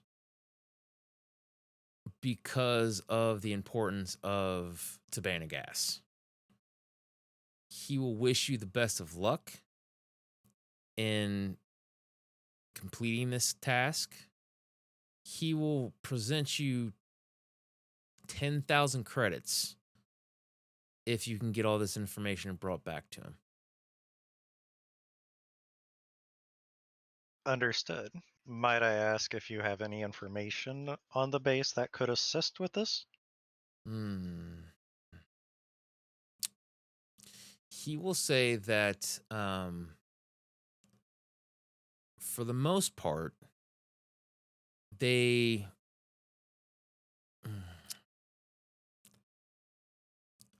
how much does he actually know? Okay. He will say that the shifts seem to work at about 3 months at a time. That troopers will be stationed on the base for 3 months, while others will be stationed basically on leave or other minor tasks around the planet. And they will be making a transition within the next 3 days. Um, they sometimes will, um, require supplies and components and things that they will actually outsource to various different logistics companies to get to them, um, and that's pretty much all the information that he has on that stuff. All right. Hmm.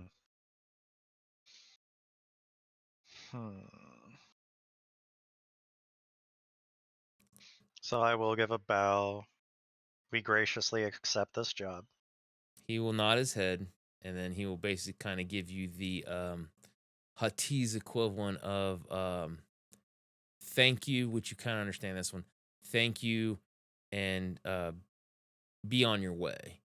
And it's not a angered be on your way, but it's kind of like a go in peace kind of thing. Formality kind of Yes, thing. yes, You may go. yeah, pretty much. Like our business is concluded. Go. All right. So I'll turn, look at them, and go, let's head back to the ship. All right, Zagar asks no questions. He just follows you. I give a slight bow to the Hutt and then proceed to follow Richard. All right. So you will not be escorted out by as many people. It'll only be like a couple Gamorreans this time, but they'll basically walk you to their ship. Now with your new fancy droid brain that Jada has finished,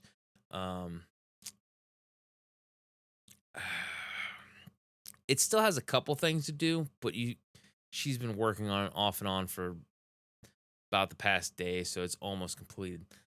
You basically can type in your personal pass key and then the ramp will lower. So, and you guys are able to get back on the ship. Now, do you want to have this meeting with everybody here, or did you want to go elsewhere? I think I'd go back to Homestar Logistics first. Alrighty then. So go ahead and well, you know this place good enough.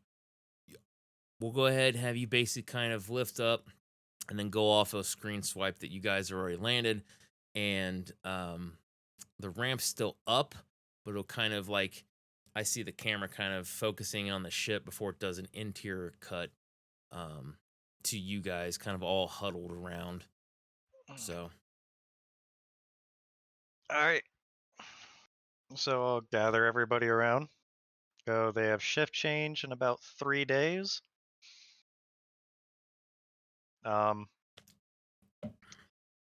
So would it be player knowledge or character knowledge that generally with a shift change they also do inventory and request supplies? given that you're a smuggler and you also work for a logistics company, I would say that this would be something that Richard would know. All right. So that also means that with any luck, we'll have a job incoming to Homestar Logistics to run some supplies up there. I So will two try birds and with one stone. yeah, we'll get paid to get into the base, and then with any luck, paid to get back out. Jada Mhm. is going to snarl as she has her arms crossed and she'll say, the Empire will not just let you wander the base. I'm not That's true, they necessarily likely won't. looking to just wander the base. And it won't necessarily matter if we can blend in well enough. I say, tapping my armor. So She looks over she looks over at Adamox as he's tapping his armor and say, "Yes, Adamox, please tell this one how well that has worked in the past." Did Actually, Jada last time not I heard have it worked to quite well. did Jada not have to pull resources to get you off of a Black Sun controlled planet? This one can only assume that you're tap tap tap as she taps her chest, goes, blending in did not work as well as originally anticipated. It worked for me. The Wookiee we got a shot at first. Truth. now, we still have to sign over the supplies. With that being said, so I would know how that would work. I This would would actually assume that I say this would actually probably be one of the first times that you've actually run anything to the base, to the moon. If it works like you would assume, it's not going to work like with Ranix. Ranix, you have a very good rapport with. Um, this might be a little bit more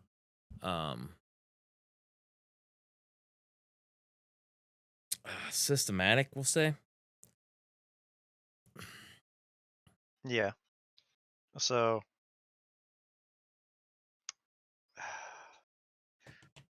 what I'm thinking is have Yumi have the inventory. Right. We go to hand that over. Yumi can let us know if she can get anything from there, or if we're going to have to find alternate means of getting the information at that point.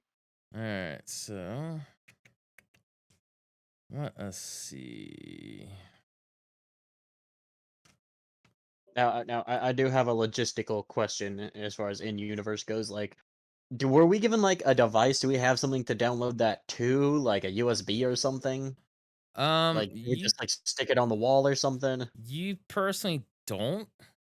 Well, not me F- individually, but like us as a group. no, you guys don't have anything Okay. like that. Now you could use like your data pads, but the amount of information that the Hutt's requesting is going to be rather sizable. Because he basically said all transmissions. I don't think I can't remember if I Like worded it those this way, but two individuals yeah, of over the those past two like 3 individuals, and months. if I didn't say it, it was implied. Outgoing and incoming. So since they're the Empire, that could be a lot of information. So there's no guarantee that you could fit that on even all your guys' data tablets. Now, Richard, Just if you one thing. like, and Adamox and Kanza, if you guys would like to roll a knowledge law enforcement to apply basically the procedures that may come with this type of job for the Empire, you Would may that do be so. considered separate from Streetwise or no? That is separate from Streetwise. Streetwise is the underbelly.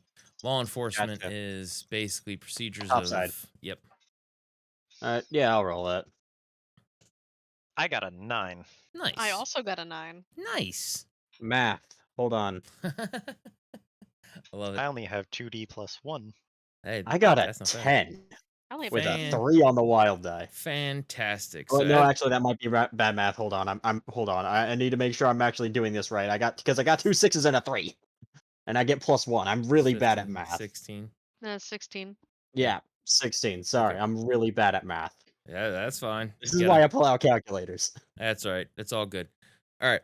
So, as everybody's kind of talking, Adamox is going to be the one to kind of realize as this plan's going with letting Yumi take the shipment is that a lot of times with the Empire, especially in their high security facilities, when they get outside help, they are just going to take the supplies from you when you dock. And once they have all their supplies, they will send you on your way. You guys will not be leaving the docking bay. I'll express that to the group like, this plan won't work. Jada kind of throws her hand towards Adamox and says, um, this one told you Adamox is smart enough to know. Point taken. Basically, what we're gonna need to do is somehow manage to find a way to sneak off the ship unnoticed, download everything, and get back on before they finish unloading stuff. That would be one way, Jada says. Either that, or we use one run to them to get an overlay of how things work and basic layout, and then we make a second run to try and get the actual information. 2 separate jobs, 1 goal. Hanzo's gonna look at you and say, couldn't you try and tell them there's a new procedure that was just put into effect? We're not Jada the ones in goes. charge. Jada opens her mouth when you say that. Then Adamox says, it depends on who's in charge. And then she nods her head and she says, Adamox is right. Hey, we aren't the ones that get to decide the procedures. Yeah, but you work for somebody that does, right? No. We work for someone that takes the rules that these guys give them. We Cacaw. follow their rules, not our boss's rules. Let's put it that way.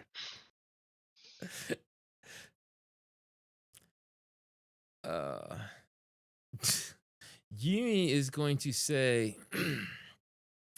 well, is there somehow that we could maybe have some people drop off the supplies and maybe have, I don't know, one of the cargo with a false bottom or something like that? She says that you could slip me into. That could work. Could potentially work, but we'd have to be able to go back for her. Which I Um, guess then the secondary job would come into play. Jada is going to say, possibly, can Yumi fly a starfighter? Yumi says, yeah, I can fly starfighters. And Jada just kind of snickers and she says, once Yumi has the information, that one can steal one of the TIE fighters. I'm gonna look at Jada and go, that is an absolutely devious idea. I love it. It has guns, explosions, everything I love in life. So, Crom's gonna be the one to speak up and say, yeah, but won't that draw unwanted attention? I hate yes. that everyone has valid points. So there is still the issue of meeting up with her afterwards. That's true. Jada will nod her head in agreement. On top of that, we would need to find a way to make sure that her getting into the base is not tracked to our shipment. Zagar will nod his head and he'll say, yeah, that would actually be pretty important. Does Zagar have any Jedi mind tricks that might work? What's a I Jedi say mind that out trick? loud. Yeah, that's what he's responsible. What's a Jedi mind trick? You kind of like wave your hand in front of their face and make them believe whatever you want them to. So Oh, essentially, you would look at them and go, "This is the droid you're looking for." Or they're not this is looking. not the droid you're looking for, or something else. And they'd Wait, believe you. wait, huh? He looks confused. He says, what? Why are we talking about looking and not looking for droids? Besides the point. Basically, you'd look at them and say, this droid has nothing to do with our shipment. Yumi will This droid is safe. Yumi will say something quickly to Zagar in their native tongue, and he'll say, "Oh, yeah." He said, "I could do something like that." He said, "I'm not good at it, but I could try." Could you practice? Like, enough to be good at it by the time we need it. Adamox, give me a willpower check. Okay. Knowledge, willpower. Knowledge, willpower. I don't think I actually have that, so it's just straight knowledge for me. Let me double check, make Nah. sure. 12. Hold on, I gotta double check because I think this is a multiple. Affect mine. Yep. So, whoop. Okay, so the first one was a 12 then. Let's put it that way. Let me double check.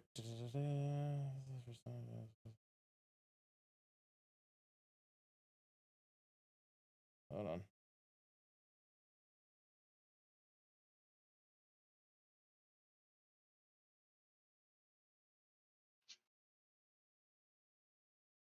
Oh, it was okay. I think I remember how this one works. Okay, yeah, no, that's right.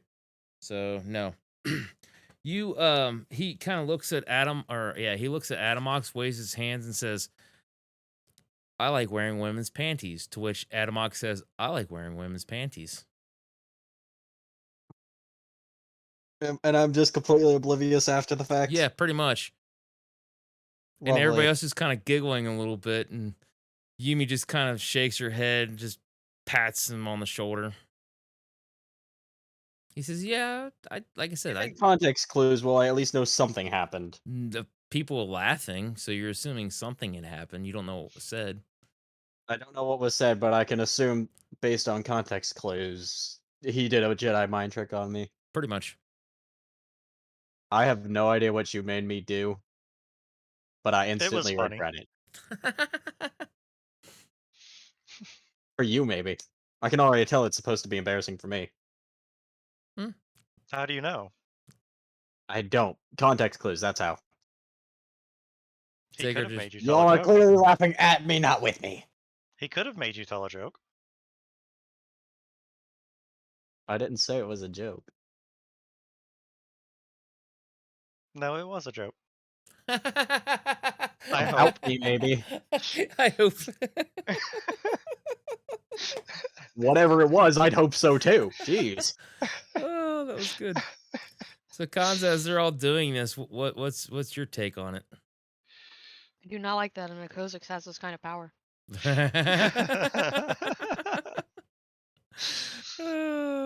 Okay. Alright, so get good at, or better or as good as possible at that, just on the Imperials, not me. He shakes his head or nods his head, and he's like, it kind of all depends. He says the effect mind trick works easier on more gullible and dumber creatures. Not saying. Yeah, sure you aren't. I'm just gonna just as I just shake my dejectedly start head and I'm walking like, away. Gonna look over at Richard. Are you sure that gullible and simple-minded creatures are able to take on this kind of job? I heard that! as long as he stays on the ship, it doesn't matter, does it? My feeling has been hurt. Your singular feeling. The singular Yes, feeling. singular, seething impotent rage. Oh, jeez, Louise. So yeah, Zagar bases. Yeah, I can. All right. You're like, well, he does have a very one-track mind. Mm. Vibro Usually knife. involving stabbing. That's right. Vibro knife. He Vibro believes knife. all of life's problems can be solved with a vibro knife. That's right. Should I Anything can stop be solved with enough knives or bullets. this? Should I stop and heal my captain, or stab that guy with a vibro knife that is clearly armored and has been taking blaster shots? If you don't know that reference, we have it on YouTube towards the beginning, like prologue 2. The correct answer is not the one I chose. That's The right. answer I chose was stabby time. That's right. I mean, I'm always a fan of stabby time as a player. All right. So we're leaning on what? Jedi mind tricking, getting on there, basically I saying, think what we're leaning on is the false bottom idea that Yumi had, and then Jedi mind trick to dissuade any connection. I think. We don't have access to enough of the of the base for the Alternatively, Jedi mind trick to work as this alternatively, does we not. could just loan Yumi my armor so that she has the stealth to get back. it's not a predator cloaking device. It They can has like a camouflage dye thing. it does, but you, it's kind of like it's not that effective. It kind of helps you. It's basically you wearing all black at night, or if you are wearing all red in a red room, like people can still happen to notice you, but you don't completely make sense. So if you were walking around, you can still be heard, you can still be spotted. It just Sneakily. yeah, it just makes it easier to not be spotted. But yeah, no, it's not like a cloaking device. Lowering the chances is better than than having them too high. Lower I chances are don't think always she better. needs your armor. Yumi says no, and with the information that the Hutt wants, she says I can easily download that information in about a minute. So you could literally just like get up and go after it while they're still unloading, is what I'm hearing. She nods her head, Yumi. depending. Could you Yumi. just do that from inside the ship then? I'm hearing Yumi first. Sorry. You're fine.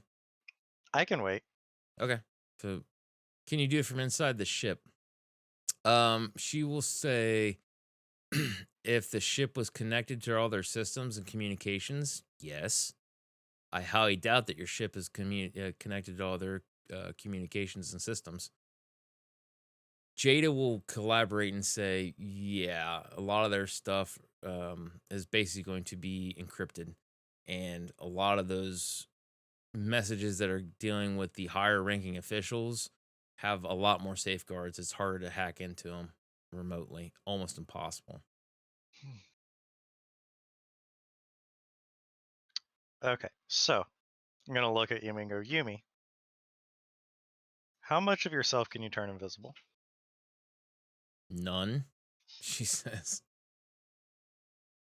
You cloaked your. Oh, yeah. The ears then. She can't do that with any other part of her body. So she will explain that in order for some of the younger children to not feel as intimidated or scared, many synthetics have been given this option to help ease anxieties, she says. All right, that makes sense. And then Zagar just says, nanny droid. Terrifying nanny droid.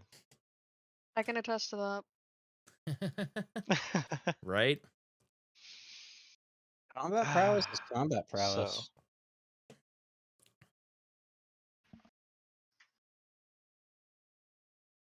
All right, so we have the false bottoms bit set in stone, correct? We're just working out on retrieval. we don't have anything set in stone yet. No, you don't. Really. No. I was hoping No. it's like almost 2.5 hours into it, and I was hoping by now that given the time that essentially has been padded out, that the captain might have a more solid concrete plan.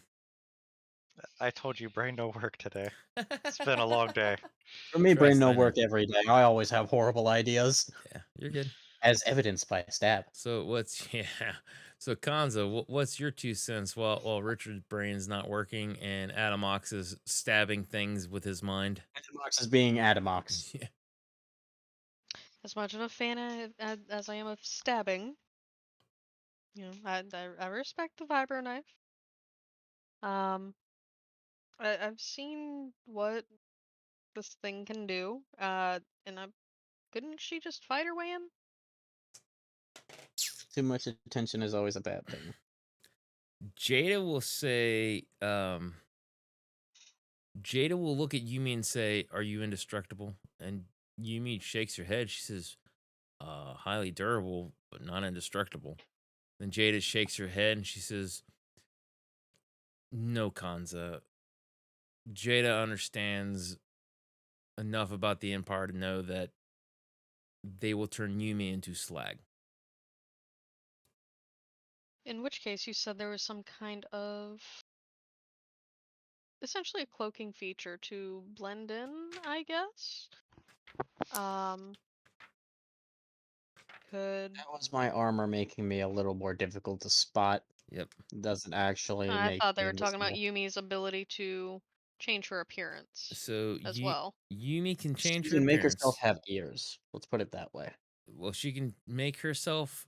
She can essentially cloak the droid brain to basically just show off the ears. She can also change the color of her skin. She can change the color of her hair. She can change the pitch and range of her voice. She can change the color of her eyes. I see the gears turning in Yep. his head. If she has access to things like fingerprints, she has no fingerprints, so she can actually imprint fingerprints onto. And as you're kind of thinking, like, this is supposed to be a nanny droid, Zagar will speak up and say that,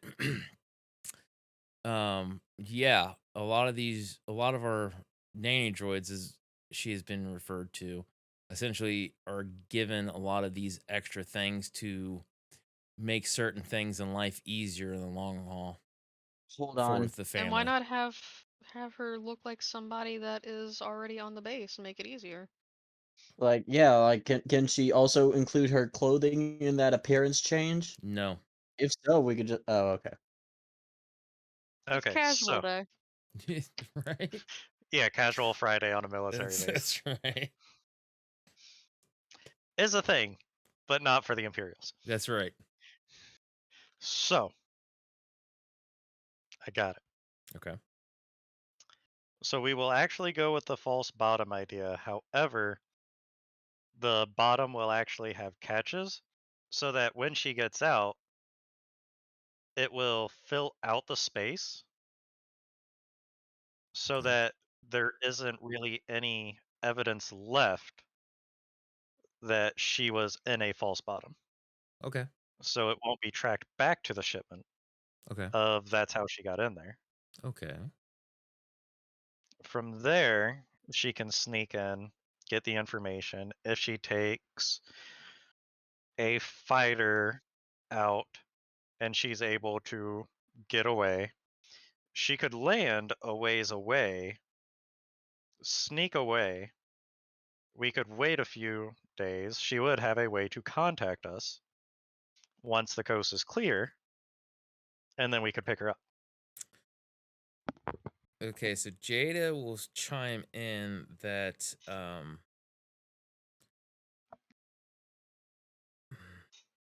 if she's not indestructible, she can still be destroyed. She hopefully is good enough to pilot to not be destroyed.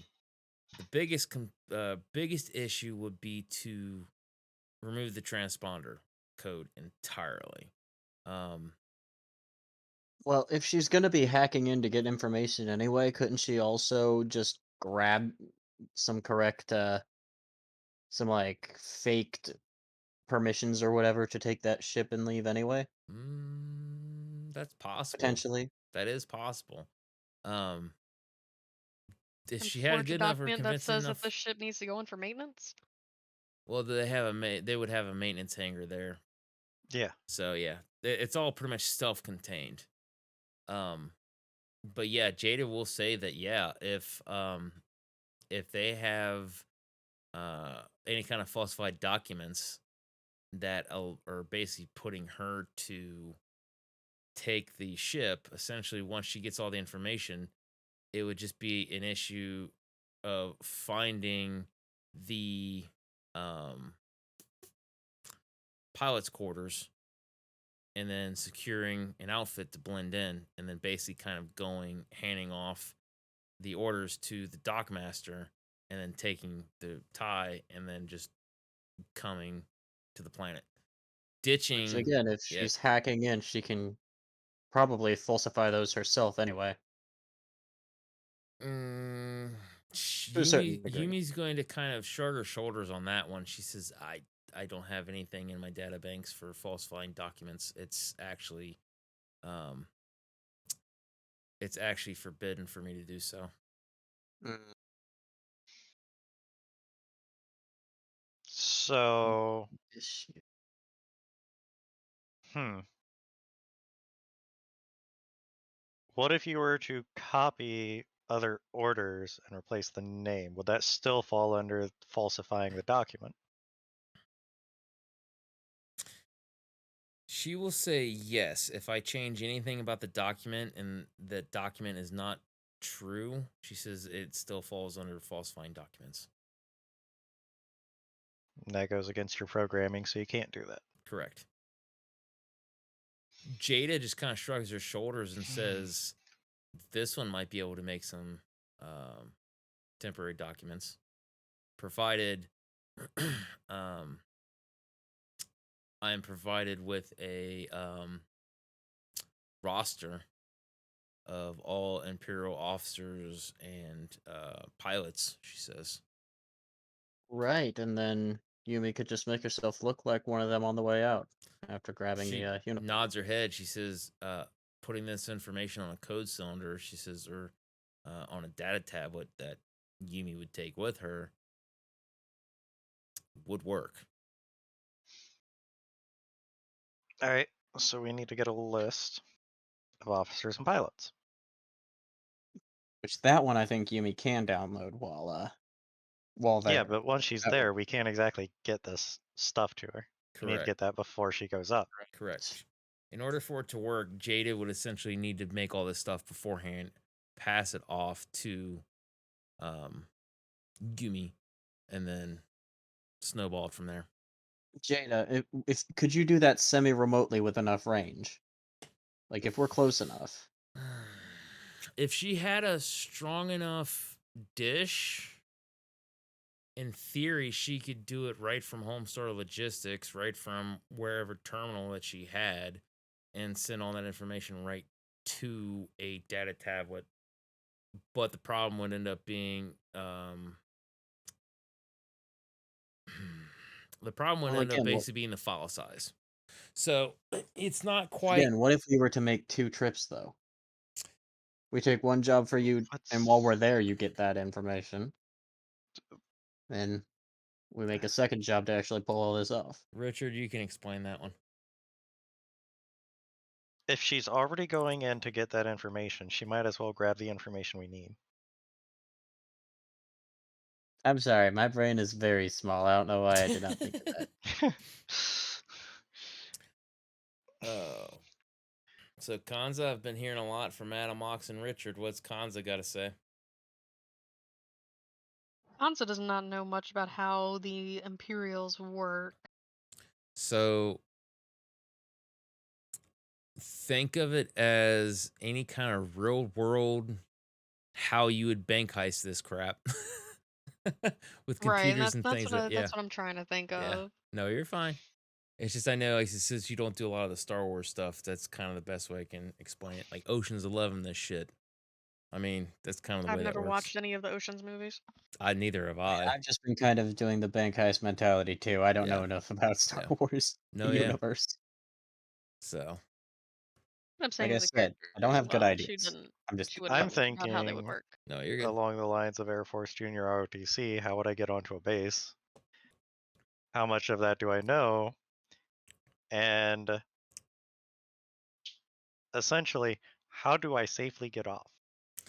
Yes, getting in's one thing, but getting out is something entirely different as well. Yes, I think our getting out is our biggest problem right now. getting out is always the bigger problem. Yeah. It's much easier to get into places than it is to get out. Yes. Yep. Yeah. Okay, so let's try to smooth brain this a little bit. Caw. You have her in the box with the false bottom, Yes. but you put a label that is supposedly saying that the box is supposed to go to someone else. So once she gets the information, come back, say, "Hey, we accidentally gave you the wrong package. Can we have it back?" Hmm. Wouldn't they have the ability to check that while they're there though? Jada Like when they're Jada is unloading going it? to sigh as everybody's like kind of putting their heads together, and she's going to lower her head, and she will say, "If this one rigs the engines to malfunction, and the DP-28 so happens to have issues with the engines, even though this one has worked very hard to fix them, Jada can make it to where it could buy everyone extra time."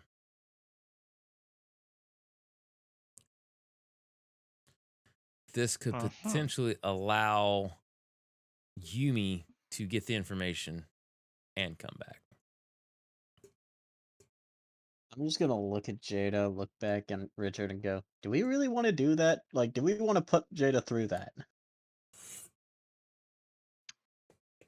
If Jada's willing to do it, Jada does not want to. yeah. Data doesn't have to be the one to break it. Yeah. But she still has to be the one to fix it. Oh no. I'm just imagining the look you're getting from Jada right now. No, her head's still down, and she's just like, this one spent so long to fix it. Like she's just like, uh. Well, So think about it like this: you could rig it to fail in a way that would normally be hard to detect, So you could reasonably feign it being a bigger problem, and you have to search all these different possibilities, only to realize that it was an easily fixed problem. This Oh, look, a one, screw was loose. yeah, right? This one is very well aware of that fact. However, Jada understands some imperial procedure on ships that have mechanical errors. She says if they follow those procedures, it will have to be very convincing, she says. That's if they follow a procedure.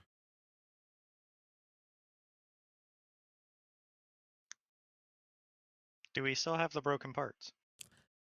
Yeah, she doesn't get rid of a lot of that kind of stuff. So yes. So, as we're Alright. coming in and I'm using the repulsors to land, would you be able to swap out a fried relay? Mm. Relays would not do it, Jada says. Relays are simple fixes, she says. It would have to be something more major like what was it? The fused rings. Can't remember what they're actually called.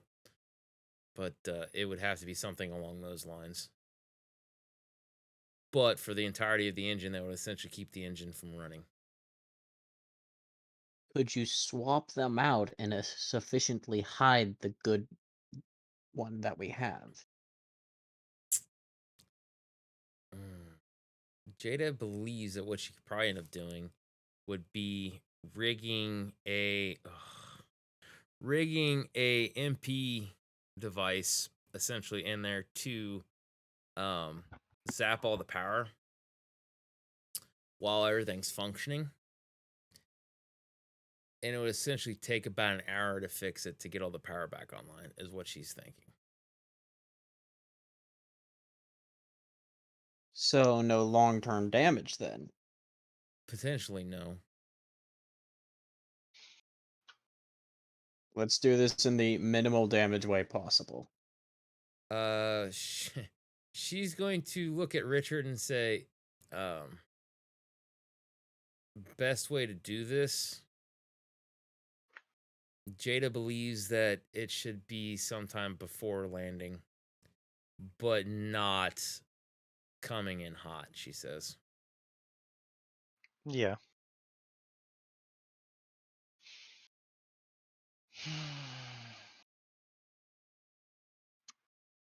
So, we can get her on there. It's getting her back.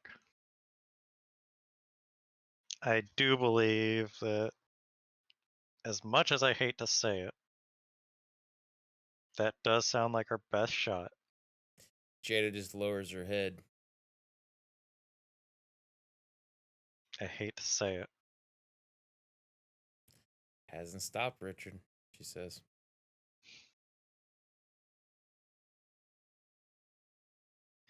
So, what is the risk? Jada says,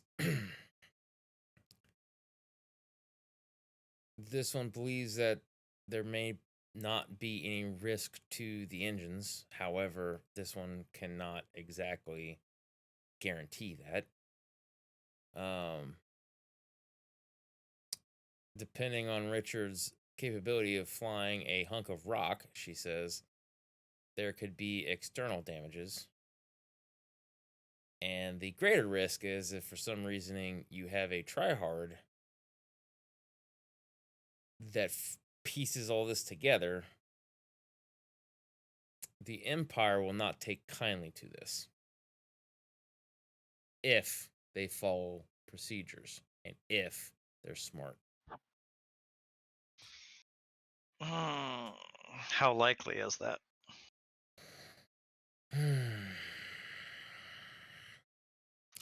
Low to moderate, she says.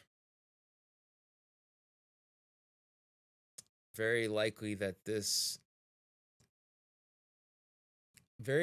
Emperor did not send his best to merely guard a moon with Tabana gas. However, the Emperor would not send a bunch of yokels to secure something so precious as Tabana gas.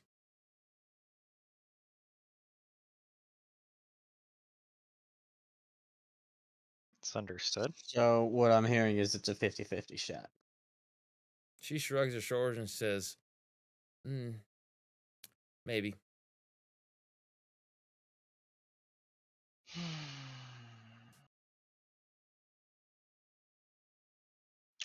What does everybody think? Yumi just shrugs her Most reasonable shoulders. plan I've heard. Yeah. So far, a 50-50 shot is honestly the only concrete way to end this plan I've gotten. So So all I'm hearing is 50-50 shot alert. sabotage. Yeah. She says 70-30 in our favor. 70. That's the best odds I've heard so far.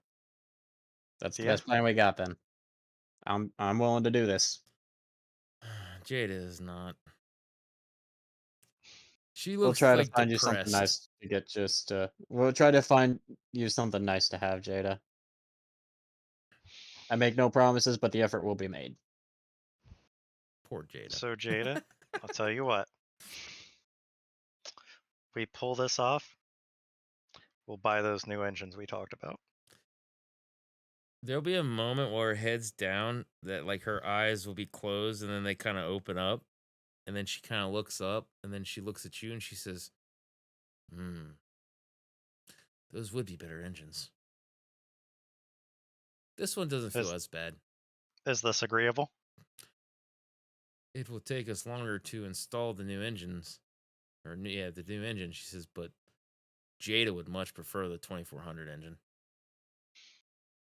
So we'll do this job. We pull it off. We'll order the new engines. She nods her head and she says, okay.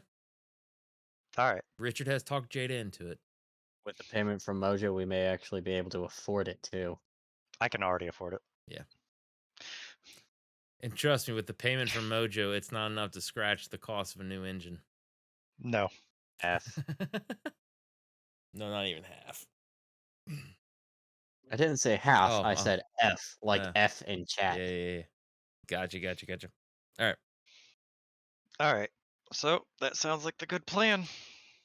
Alrighty then. So send Yumi in and hope she doesn't get caught on the way back. Alrighty then. So we'll go ahead, wrap it up there since we've gotten to a point where I feel it's a good place to stop, honestly.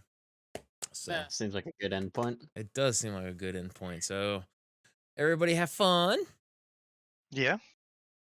Mm-hmm. Yes. For what I was awake for. Oh, you're fine. So how's Kanza feeling after being thrown around by the woman who isn't The actually... xenophobic droid. Yeah, well, she doesn't know she's a synthetic. The xenophobic woman. She's xenophobic. Yeah, she's a xenophobic woman. We lost All the I can say ginger. is stare. I apologize. I meant to fine. switch servers from when I was clicking. You're fine. You're fine. Yeah. Yeah. No, I'm actually pretty.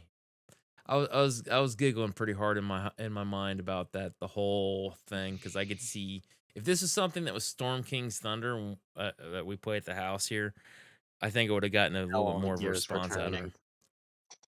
So you could tell all Oh, the yeah. gears were turning for us. I didn't have to see Arena's face to know like the look that she was giving. Scotty is aware of how my bird works. Yes, I'm very well aware of So the bird. he can have an idea of how base Kanza would work. Yes.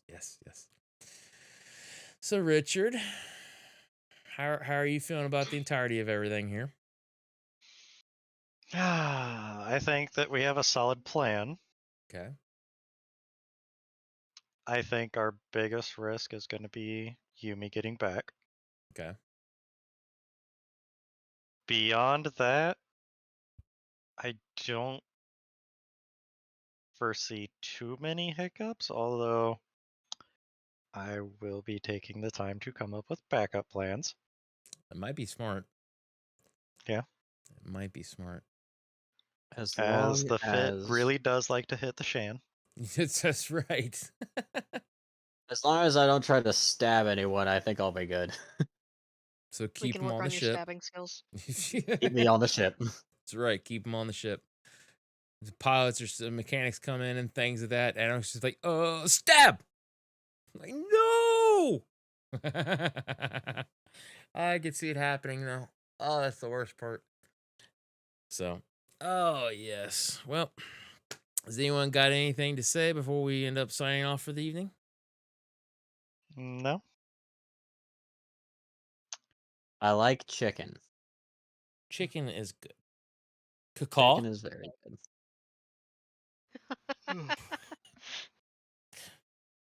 Yes, cacaw. Cacaw. You have Concur. touched me in my very Concur. soul. All right. So, alrighty then. Persuasion to not be seen. Oh, no, I no, don't know that's why, persuasion but to not get into a fight. oh my god, no! It was just like all that everything between the chicken and the not being seen. I was just thinking of Drax eating the chips and like, if I move so slow, you cannot see me.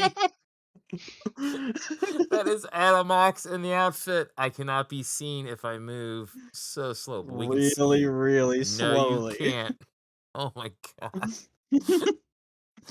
I'm just a Oh, part of this wall. that's Nothing to right. see here. That's right. You do not see Adamax. Rolls a nat 20 on the persuasion for that. Or whatever the equivalent would be. Intimidation. That's right. Rolls at 3 6s on the wild die and a There you 5 on the go. last one. There you go. You So, don't see me. that's I'll right. take your word for it. It walks away. Oh, excuse me. So, anyways, everybody, thank you so much for watching. I think tonight's just been one of those nights where we've all just been a little extra tired. So, join us again next Saturday. We're doing them around 6 o'clock. Every Saturdays and all the other kind of fun stuff. 6 EST. That's right, Sorry. Eastern Standard Time. You're fine. And then if you don't have time to catch this, or since we don't have a long list of VODs on here, we actually do have YouTube set up that you can check us out to catch every VOD. And I've been able to kind of cut out at least the little small bits here and there, so it's just a little bit shorter. Alrighty then, I will see you all later, and we are going to say good night. Bye, everybody. Good night. Bye.